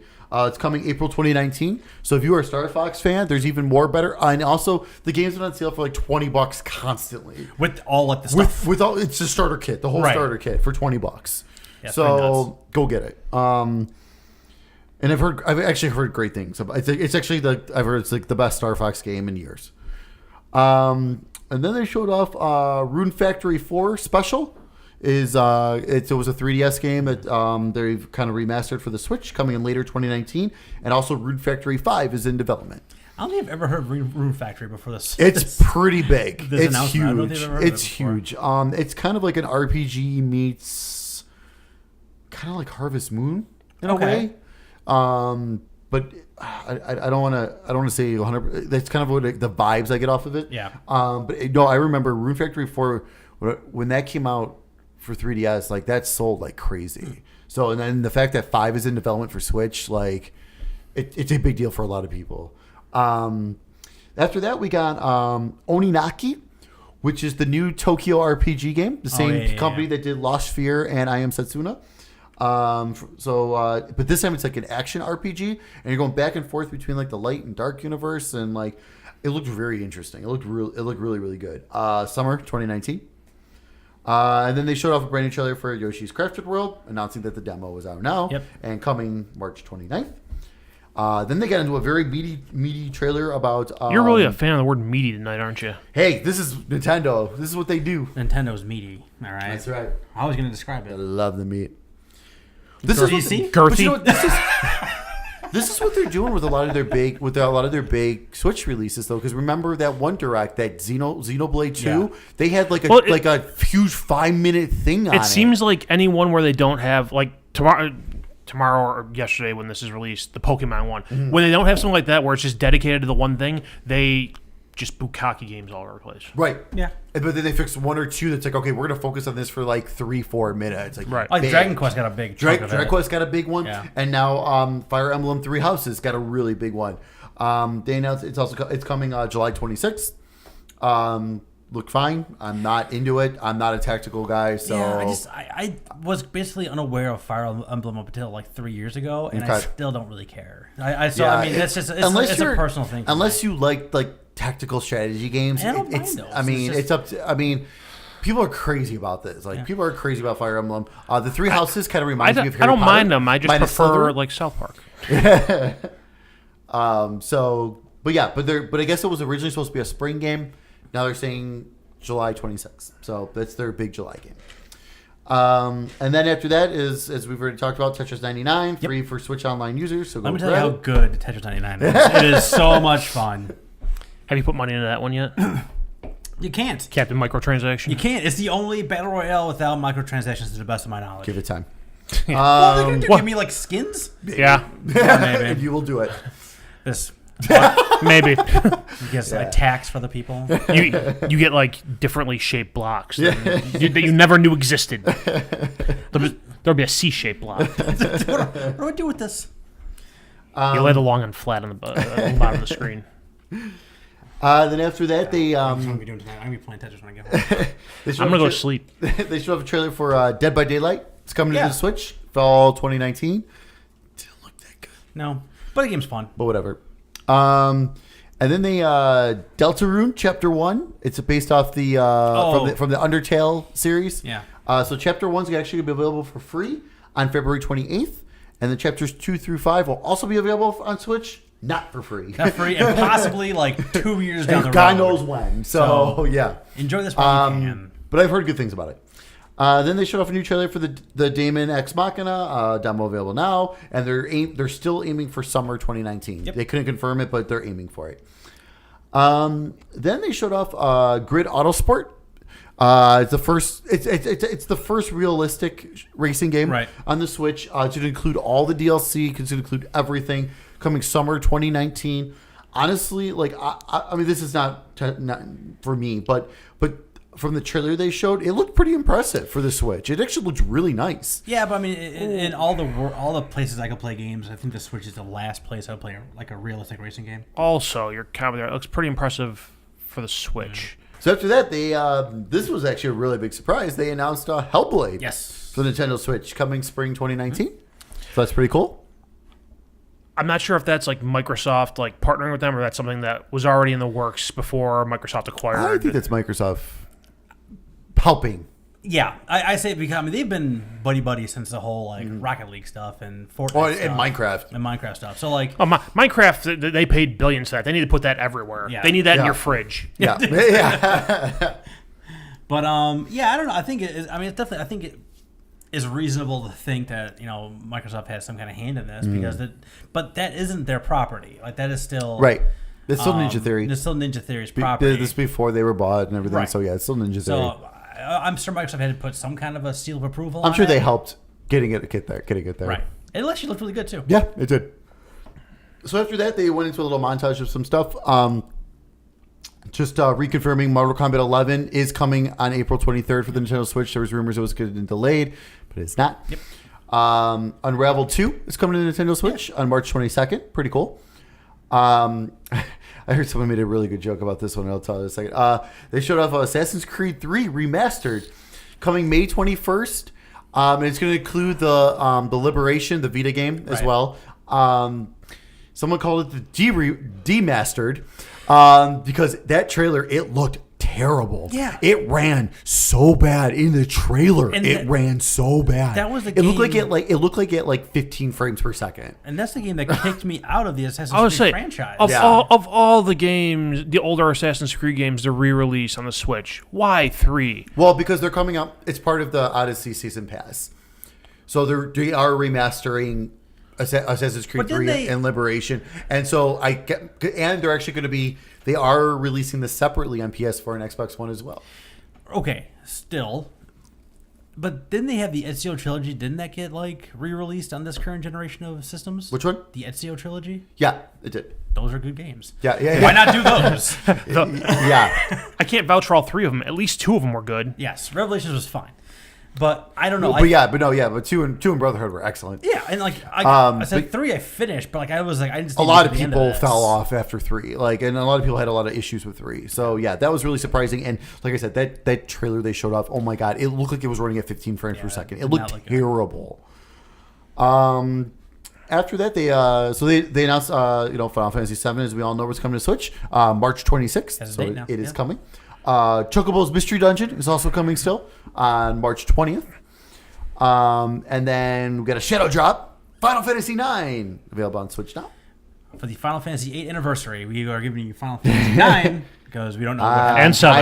Honestly, I think everyone still is pretty convinced that they've lost that source code. That is insanity. We're pretty sure they lost that source insanity. code. Well, I told you how they lost the Kingdom Hearts source code too, right? But the original, but they rebuilt it. But there's two thoughts on that. A is that they've lost source code, and B, I guess there's some kind of music in there. Yeah. So that's plausible too. But why not just say that? I think that's much more plausible than losing the source code. Something. I don't know. Do something about it. But it's very aggravating because it gets a lot of shit, and it's not that bad. Fine, yeah. I enjoyed it. I have shitty Excel files tracking my bills every month. I have 17 backups of that. They lost the friggin' source code to a multi-million-dollar game. You kidding me? Right. But yeah, so Final Fantasy IX is out on your Switch now. It is $20.99. Just put it on Google Drive. Also, $20.99. What the hell? What the hell are they thinking? What is an extra $1 for? I don't know why. For $19.99, I would think about it. For $20.99, they can shove it. I'm not gonna for an extra $1. I give them the extra $1. I'm sure. Well, no, you gave them $21 extra because you already bought the game on the PlayStation 4. Stop. And I bought it on Android, and I bought it on PS1. This is your favorite one of the series. Yeah. All right, I forgot about that. You're right. I can't help myself. You're perfectly fine. Never mind. Although how many times have you bought that game? This isn't like the poke fun. Curiosity. See, so PS1 originally, and then Android, PS4, Switch. So four times. But I will say that's been my I probably shouldn't have bought it on Switch. Only because I started playing on Switch and I'm like, why am I have this on PS4 with trophies. Why am I doing this? Portable. Yeah, but I just haven't had that hit that moment yet of portability that I needed. And you might feel different about this a year-ish from now. Absolutely. Because you finished. Did you finish it on the PS4? I haven't. I'm on like the end. I'm like either on the end of disc 3 or the beginning of disc 4. That's I'm super deep in. I'm like 30 something hours in on the PS4. Yeah. Give it a little time. Give it time to breathe. You might be happy to have it buy it down the road. It's true. No. That's why I am telling myself now though, do not buy Final Fantasy VII. Because I have that on PS4 as well. I bought that on PS4. That's another one I bought 4 times. Oh my god. PS1, PC, PlayStation 1 Classic, and now PS4. I'll buy that on the Switch, and I'll be the third time I'll be owning it. I only paid for it twice. The first time was a Christmas gift. Although I will buy Chocobo's Mystery Dungeon for the first time ever. If it makes you feel any better, I'm pretty sure both Borderlands 2 and Rainbow Six Siege I've bought at least 4 times each. Nothing wrong with that. That's the same generation of systems too. Rainbow Six has the same system. Borderlands 2 I bought at launch, didn't play it, traded it in. Finally wanted to play it, bought it again. Bought it a third time because it was the Game of the Year edition. I wanted all the DLC. Oh, yeah. Okay. And it was the DLC was on disc, and you installed the system. Right. So I bought it, installed it, mailed it to Andy. He installed it. Nice. Nice. And then I traded in. Yeah, nice. Bought the Handsome collection. Yeah. So that's at least 4 times there. And then the VR. Although that was part of the setup, though. I mean, came with it. It came with it. Yeah. I'm going to sell the code on eBay. I mean, take that. You're not going to do it? Nope. I'm not that curious about it. Fair enough. I didn't even finish it when I bought the Handsome Collection. And then Rainbow Six I bought it twice. I got it free when I extended Xbox Live Gold at one point. That one might only be 3 times. Nope, 4. I bought it digital. And there it is. Well, you did put 5,000 hours into it last year, or whatever the hell. Yeah. I did put a solid 6 work weeks into that game. My God. And then after that, we got 2 out of the blue announcements. So the first one, a game called Astral Chain. Mm-hmm. It's coming on August 30th. So we got a firm date and everything. It's a new game from Platinum Games. God damn it, this looked awesome. Yep, it looked like a lot of fun. It looked like a Platinum game, like a crazy over-the-top action, just a blast. It looked cool. I'm hoping it's a good Platinum game. I hope so. That's my only. I know. Well, that's the problem with Platinum lately. But you know what? Platinum has slowed down a lot, and I think they realized they were trying to do too much. And a lot of their crap were like licensed stuff. Well, it's like because Transformers Devastation was good, right? But then after that, Turtles was terrible, like just really bad. And then Metal Gear Rising was excellent. I really like Metal Gear Rising. But yeah, Platinum Games has been very, and I think because you could tell that, because I mean I think also I think that's part of the reason why they canceled Scalebound. Just maybe besides the fact that it just wasn't coming around. Yeah, we'll see about that. Yeah, we'll see. But then there was a guy, but the director today said, I can't see that on Switch. He's like, there's no way that would run on Switch, is what he said. There's going to be some bullshit. So we'll see, where this be like, it's the whatever version. What? Well, actually, a lot of people are now saying it's that Mega Man game. Legends? No, not Legends. No, Battle Network. Yes. The one that was canceled. A lot of people are thinking that's what it is. That's right, too. So that'd be interesting. And then, so we'll see. So that I'm super excited for, though. And then after that, oh my God. All right. So this game, before I get into it really quick, because we all know what this is already. It's been around for a while. This is the first game I ever beat ever. Oh, really? On my Game Boy. Like, the first game ever on my Game Boy. Zelda Link's Awakening is being remade for the Nintendo Switch coming sometime 2019. Yep. My guess is going to be August, September. Probably. So one of those 2 months. They showed off very, very little, but they did show some gameplay. It's still 2D, and it's awesome.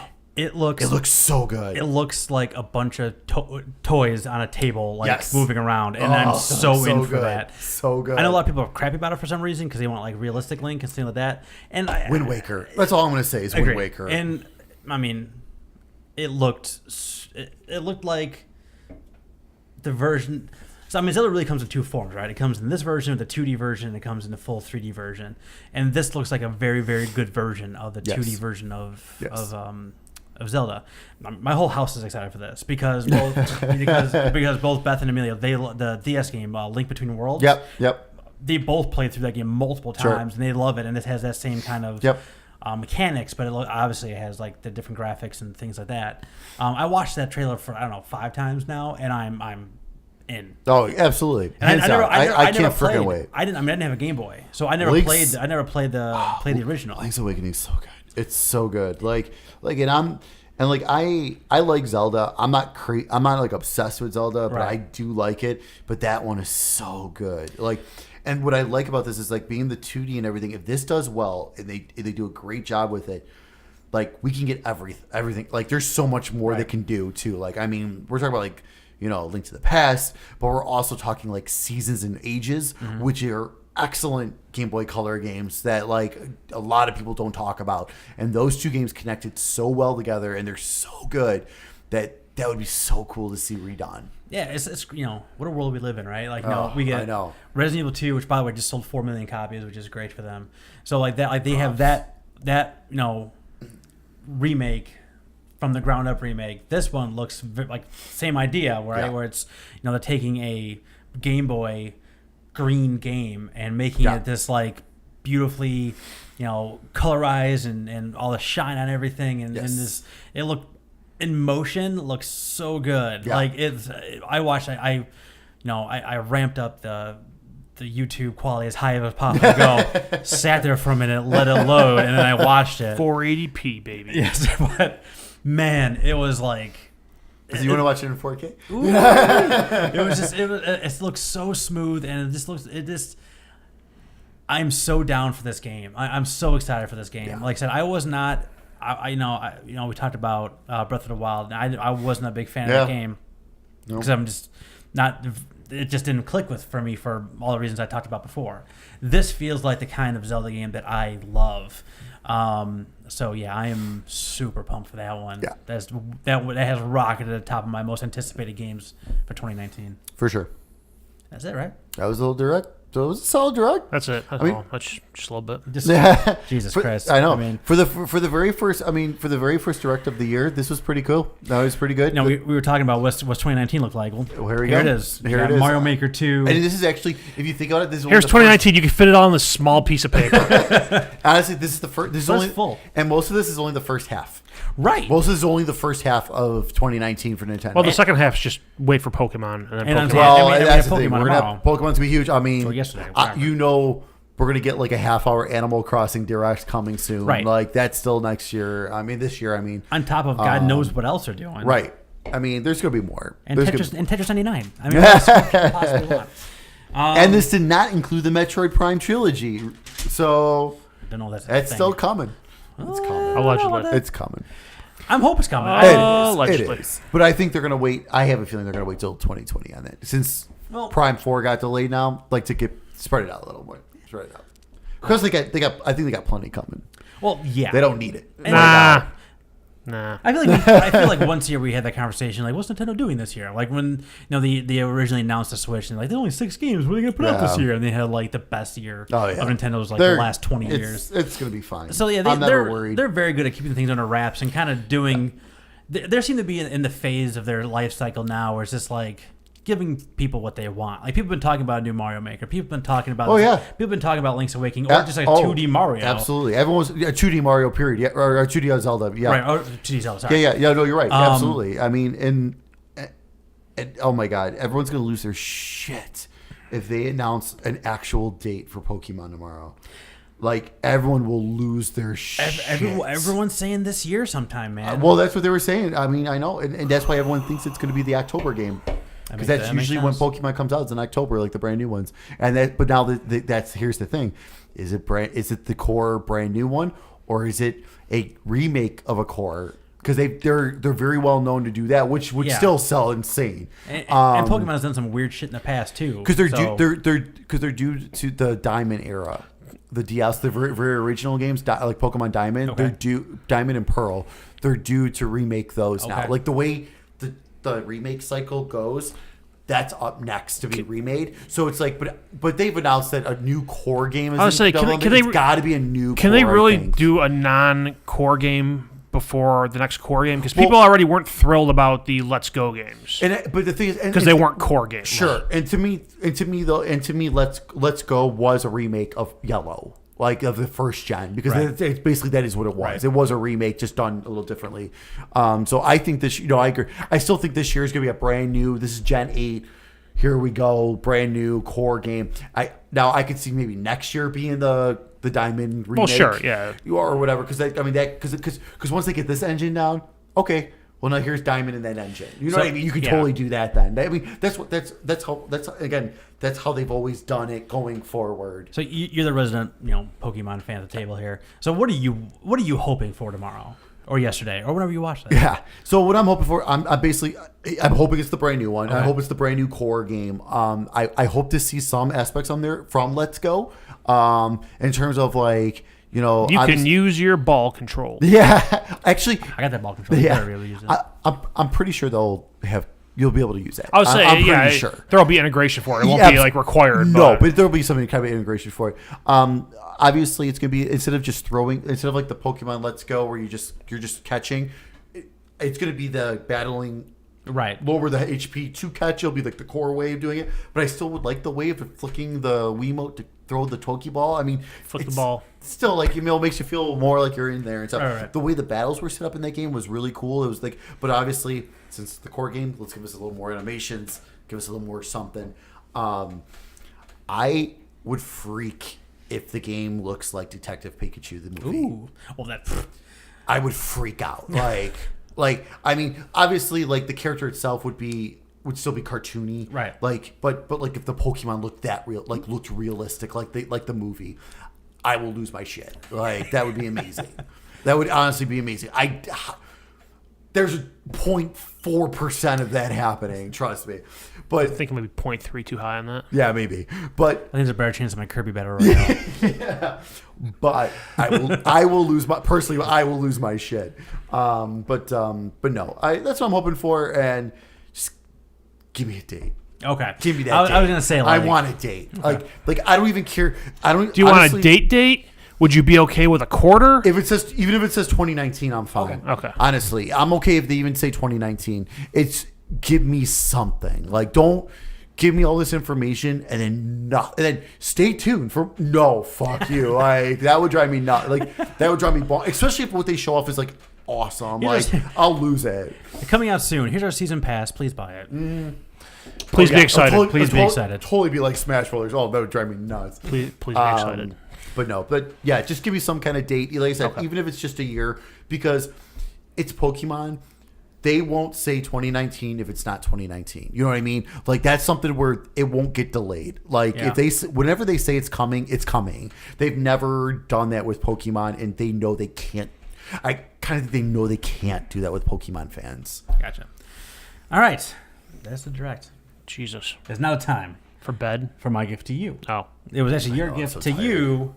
This is a time where we. This is a long fucking episode. Yeah, we knew it. That's fine. And we changed our topic. Oh yeah, I know. Right? Yeah. We axed the topic. Yeah, we got rid of it. So this is our time when one of us gives someone else a game, give them a chance to play something they never played before, review it, come back with impressions, thoughts, and concerns. And you, give you steak. I forgot. What do you give? Astro Bot. Oh yeah, Astro Bot. Yes. How was Astro? How dusty was your VR unit? First off, not dusty because I bought a case for it. Ooh. I bought a case for it like last year, so it was like specifically so it wouldn't get dusty. Yeah, pretty much. Oh, when I put it in the case, I cleaned it up. No, it was like $15 on Amazon. It was like a deal of the day on Amazon. It was like one of those Amazon Basic, actually an Amazon Basic case for the VR, and it's awesome. It's insanity. It's a hard case and everything for $15. The Amazon Basic stuff is just like a rabbit hole of stuff. It's fantastic. It's unbelievable. Anyway, so extra. Fake news. More fake news. It doesn't go in this point of the show. Not more news. So I really missed my VR. Oh yeah. It was so nice putting it back on. I will say it was really awesome. But the setup still sucked. It still sucks setting it up. Well, I say the way you have your entertainment area in your front room doesn't help matters. No, it doesn't. No, not at all. But also too, like I said, but I do have the original VR, so I don't have the HDR pass through and all that good stuff. So first of all, it felt great to put the helmet back on. Second of all, if you don't like VR, or if you're a doubter of VR, or just have never experienced VR, this is what you need to play to change your mind. This is incredible. Like, it is unbelievable. After the first level, I was so hooked. Like, just the first level alone, and there's nothing crazy going on in the first level. The first level is very basic. But the fact that the minute I got in, I flicked my character into the world, and I looked behind me, and I was like, oh, there's coins behind me. I should probably go take care of that. Like, and then what do I do every time I start a brand new level? I look around. Yeah. That's the first thing I do to see if there's anything there. That's so funny because, like, in any 2D game I've ever played I always, if they have me facing right, try to run off the level every single time. Right, it's funny to have like a VR version of that. Absolutely. And that's the thing too. And that's what kind of took me a while to get used to, because it's been a while since I've played VR. Yeah, right. It's like, wait, I can look over here. Right. Like, even though the level slowly progresses, but it doesn't never move backwards. Like, the level, it's like even if your character moves backward, the level technically doesn't move backwards, but you can turn around. Huh. You can turn around and watch your character do things. Like, you can still do shit. Like, really? So there's times where, like, I'm like, oh, I think there was a ledge back here. I turn around. Oh yeah, there we go. And I got the guy that was hanging up there that I totally missed. Well, I'm not sure how far you went into it, but there's definitely points where you're sitting there and you have to like spin and turn to follow the path. I'm on World 3. I'm either there or just Close. Okay. Yeah. There was times where I stood up and actually had to look around. That's the corner really cool. because yeah, the way it was set up, I could sit here and kind of lean and kind of see what I was doing, but the fact I got up and actually went like this, I was like, oh, there's that shelf. Okay, I can jump here, and here. Like I can see this better. Oh my God, it's so good. So my VR hit an update too when I first plugged it in. And now it supports HDR. Yeah, I wish. Why you do that to him? Yeah, don't do that to me. It's all about the box. All about the box. Actually, okay, you know what? If that was a thing, he would have said that right off the bat. Yeah, no. I could be optimistic for the guy. Yeah, Christ. it would have been so nice. Actually, maybe I should look up what this version did, because maybe it does. I think it was like version 4.1 or something. But the internet. Yes. Keep talking. Yes. But like this, maybe I don't know if it's just the game, but I felt like the VR was so much clearer than it has been in the past. Like I thought the visuals were actually pretty crisp. Granted, my experience with the VR games is limited still at this point. This one I felt was better looking than most. Yeah, I didn't think it because some of the games have like a little bit of blurriness. Yeah, like it still looks fine, but it has a little bit. You could tell it has a little bit of a blur, unless you're like right up on something and it's okay. But the distance has a blur. This I felt like was pretty crisp. I wonder if that has something to do with like developers understanding better how to. Like the graphical tricks of VR, yeah, maybe. probably. I mean, 'cause it's been out for a couple of years now. I'm sure. 4.1 update improved tracking. Okay, which it does very well. I said, did you feel it tracking? It does very well. Although when I loaded it up today, I had to restart it because it was like the audio was skipping and stuff. It was weird. There was some issues. But then once I restarted the PS4, it was fine. Actually, even my wife played this today. Oh, really? She played it today for a little while. She was loving it. She seemed like she was having a blast with it. Did you scare her like she scared you? No, but I was playing before she jumped on, and what does she do? She walks. So she had the headset on. He's sitting there sharpening a knife. So in World 3, there's a part where you step on something, the ground gives away, and you fall down a hole. And that was like, I actually went like this. I actually went like this to my chair. What does she do? She walks up. She's just shaking the chair. I'm like, no. I freaked out a little. Well played. Oh my god. Played. Oh my god. I don't think I've done my VR with the wife home. I will lock the door. Well, that's the thing, and that's the thing. And I actually thought about this today, and I totally forgot. I totally forgot about this because because my setup's in the front room here, so I really don't play much because either when the kid goes to sleep, we're up watching TV, or she goes to sleep, and then I play Xbox or something like that. Right. But then I'm up to listen for the kids, so I don't have my headphones on, so I don't play VR or anything. But I forget that she can watch TV while I have. Oh, jeez. Oh my god. Don't do that with the headphones. Don't do that. So I can while she's watching TV, I can have the headset on and I can be playing the game. You know what I mean? Well, she's still it doesn't have to be on the TV. It's on my I don't know why. I know that's the case, but it just never clicked until today. Really, honestly, your whole life you've taken over the TV in the room where you're playing the game. Sure, now, right, exactly. So it's one of those things where I'm like, man, I have no excuse. Besides the fact that I have to tear down and set up and all that, but it's I don't have that much of an excuse not to play a little bit more VR. So I think I am going to be playing a lot more VR this year, honestly, because I have a lot. Well, you've already played more than last year. Oh, absolutely, yeah. You played a minute, which is more than last year. Yeah, but this is excellent. If you own a VR, you have to get Astro Bot. I'm telling you, if you own PlayStation VR, you have to get Astro Bot. If you don't own a PlayStation VR, this could convince you. This very much could convince you. Find a friend who has one and try this game out. Check it out. It's so good. I have two friends that have it. Yes. It's in the front room right there. Yeah, it's still plugged in. Oh, really? Yeah, still ready to go. It's so good. It's so good. It will change your mind about VR. And the nice thing about this too is I was going to talk about this earlier, but so I dove into the PlayStation Demo Disc 2. Okay. Because I had the original one and they released the second one. There's a game on there that's still not out, and it's driving me nuts now because I played the demo. It was 5 minutes long. It was very short. I want it so bad. It's called Star Child.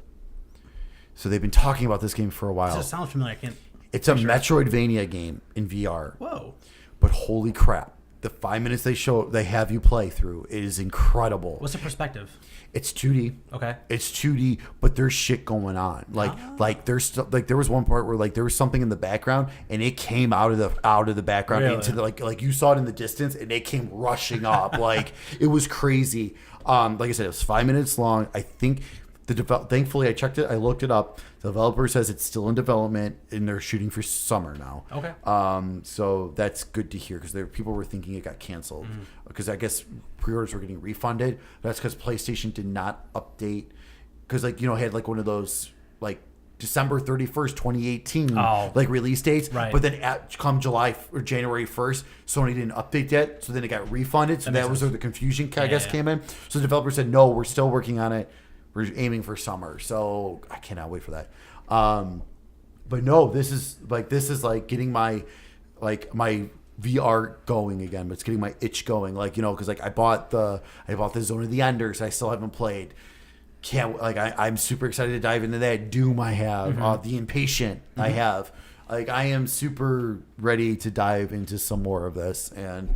Like Astro, and I want to, and I cannot wait to finish Astro Bot. I'm going to go through it all. Nice. I'm definitely going to go through at least all 5 worlds and get through that because some of these guys are hard to find. Finding all the characters throughout all the levels. I'm only missing so far. I think the most I've ever missed was 2. So I've done a pretty good job. But there was one time I saw one guy and I'm like, you're all the way over there. I looked. I'm like, I have no fucking clue how to get to you. I'm gonna keep going. Just gonna keep moving. It's fine. No, I'm gonna keep moving. But no, Astro Bot it is just fantastic. Very cool. It is unbelievable. All right, now it's your turn to pass one to me. Is this the end of our cycle? No, I gotta give one to you, and that's it. Yeah. So maybe figure out a group play because we haven't done one of those in a while. Oh yeah, that's probably a good idea. Play Apex Legends together. Oh man, don't even tell Steak loves online shooters. I can carry you. I can do it. I have people carry me, and I can carry you. No, we'll see. We'll see about that. It's free. I know. It's just opportunity cost. That's fine. What are you giving up to spend time in that? That's your cost.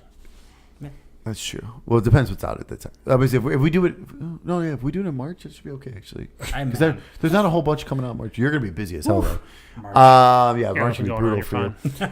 So, which probably is not this is probably the worst game to give you right now. That's then fine. Too because of all this shit. I will find time for whatever it is I'm about to receive. So we all know what I talk about all the time on here.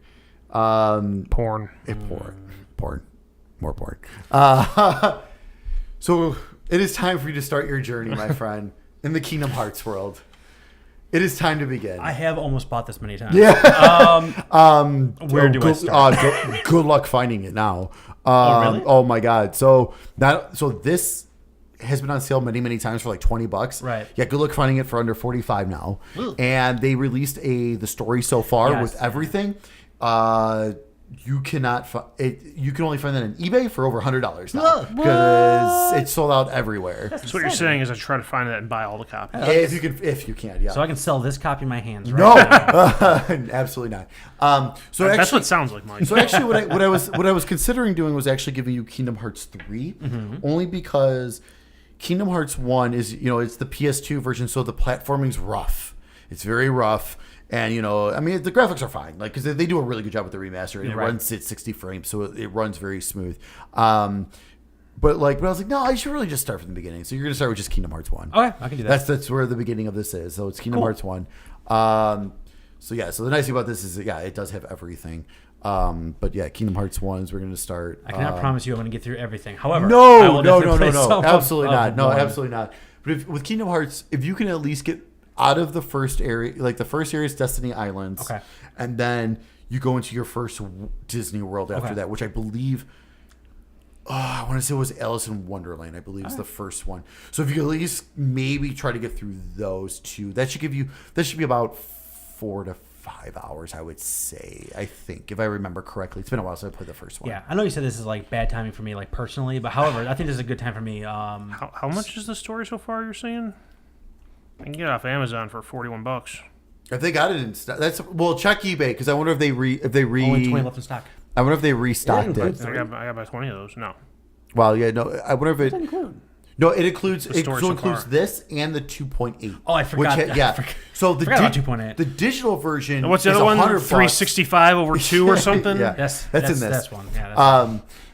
The digital version of the story so far is $100, but that's because it includes Kingdom Hearts 3. Okay. So it actually includes so it really is everything. Where the digital version, they should just rename that to the story. Right. Kingdom Hearts. Yeah. All of it. But the physical edition of that story so far is these two, and the 2.8 does not include. I totally forgot about 2.8 even existed as a thing. All right, cool. I'm actually kind of excited about it. Like what I was saying is bad timing in terms of time, right? Yeah. However, good timing for I've been playing a bunch of weirdo dark stuff recently, so something lighter, cheerful, and fun. Is probably really is really something I need for my soul. Right yeah, it's either Alice in Wonderland or Tarzan. Actually, now I'm thinking is the first world. But they must have restocked it because it's $50 tops. Okay, they must have finally got more out there. Because when Kingdom Hearts 3 first came out, it was I remember someone post up on Twitter, be like, "It's back in stock." So it must have been out of it was out everywhere. But this will actually give you. This will give you a good feel too to see if it's worth it. Yeah, because I'm actually excited. That is because I think I even bought that for $20 honestly on PS4. You just send it home with an empty case, make you come back.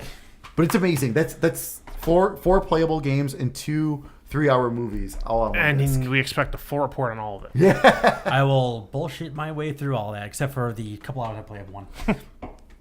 But no, like I said, if you play a couple hours of one and then just watch YouTube videos. That's all I need, right? If you end up enjoying it and picking it up, I do recommend going through them all because you will. Like I said, I know a lot of people make fun of this story, in terms of confusion and stuff like that. And there's some stuff that's still kind of wonky or whatever. But if you've played through the other games, it makes so much sense. Right. It really does, especially everything that happened in 3. You feel amazing, especially in the last 5 hours. It's it's so incredible. Payoff. Playing through everything, it was such a huge payoff to play it all. All right, extra. Where can people find us online? It's time for the news. People can find us online on. Oh, Christ. Let's see, on Facebook, if you search the Sticks Podcast, you can still find us. On podcast services, including iTunes, SoundCloud, Stitcher, Spotify, whatever, search the Sticks Video Games Podcast. You can find us on Twitter at Sticks Podcast. Did I miss anything? Sounds great. Oh, youtube.com/SticksGamingVids. Yeah. Oh, yeah. Just that one. So, Steak, you done a lot of talking here today. But do you have any final words? No, the only thing as I was thinking is with the next couple of months, we've got a lot of fighting games coming out. Yeah, we should totally do another fighting stream. I'm in because we haven't done a stream in a while. To make it a Friday, I'll just come and drink. Well, that's what I'm saying. Oh yeah, absolutely. You guys can play games. I'll just sit there and drink. That was the thing. The last time we did that was for Injustice 2. We had 5 or 6 of us here, and we just kind of fight. We just kept rotating out, and that was such a blast. And after an hour and a half, we just stopped fighting. Just who special haven't we seen yet? Yeah, right. We just wanted to see stuff. Yeah. So March we got Dead or Alive 6, which has some really cool somatic stuff from what I've seen, that they haven't had in the past. And then April, we've got Mortal Kombat 11. That one for sure is going to be a big one. So I'm down for any of that. So I want to do more. So stay tuned. You're just talking about how you don't have time. What do you mean you're down for it? At the end of March, I will be significantly better time-wise, I think. Allegedly. Well, that's the thing. End of March, I was saying, end of March we can do a Dead or Alive, and then the end of April we can totally do a launch. I bought Mortal Kombat Jack Box 5, and I haven't. I was even playing. God, we haven't played that yet either. So that's always fun. Yep. So stay tuned. I think we'll have some streams coming. Put the just most for some fun. Inappropriate thing I've ever written in my life. Yes, indeed. Extra. If I apply for any jobs, I should probably go delete that YouTube video. It's probably not a bad idea. I'm done. I'm extra. We'll see you next episode, guys. This episode was extra.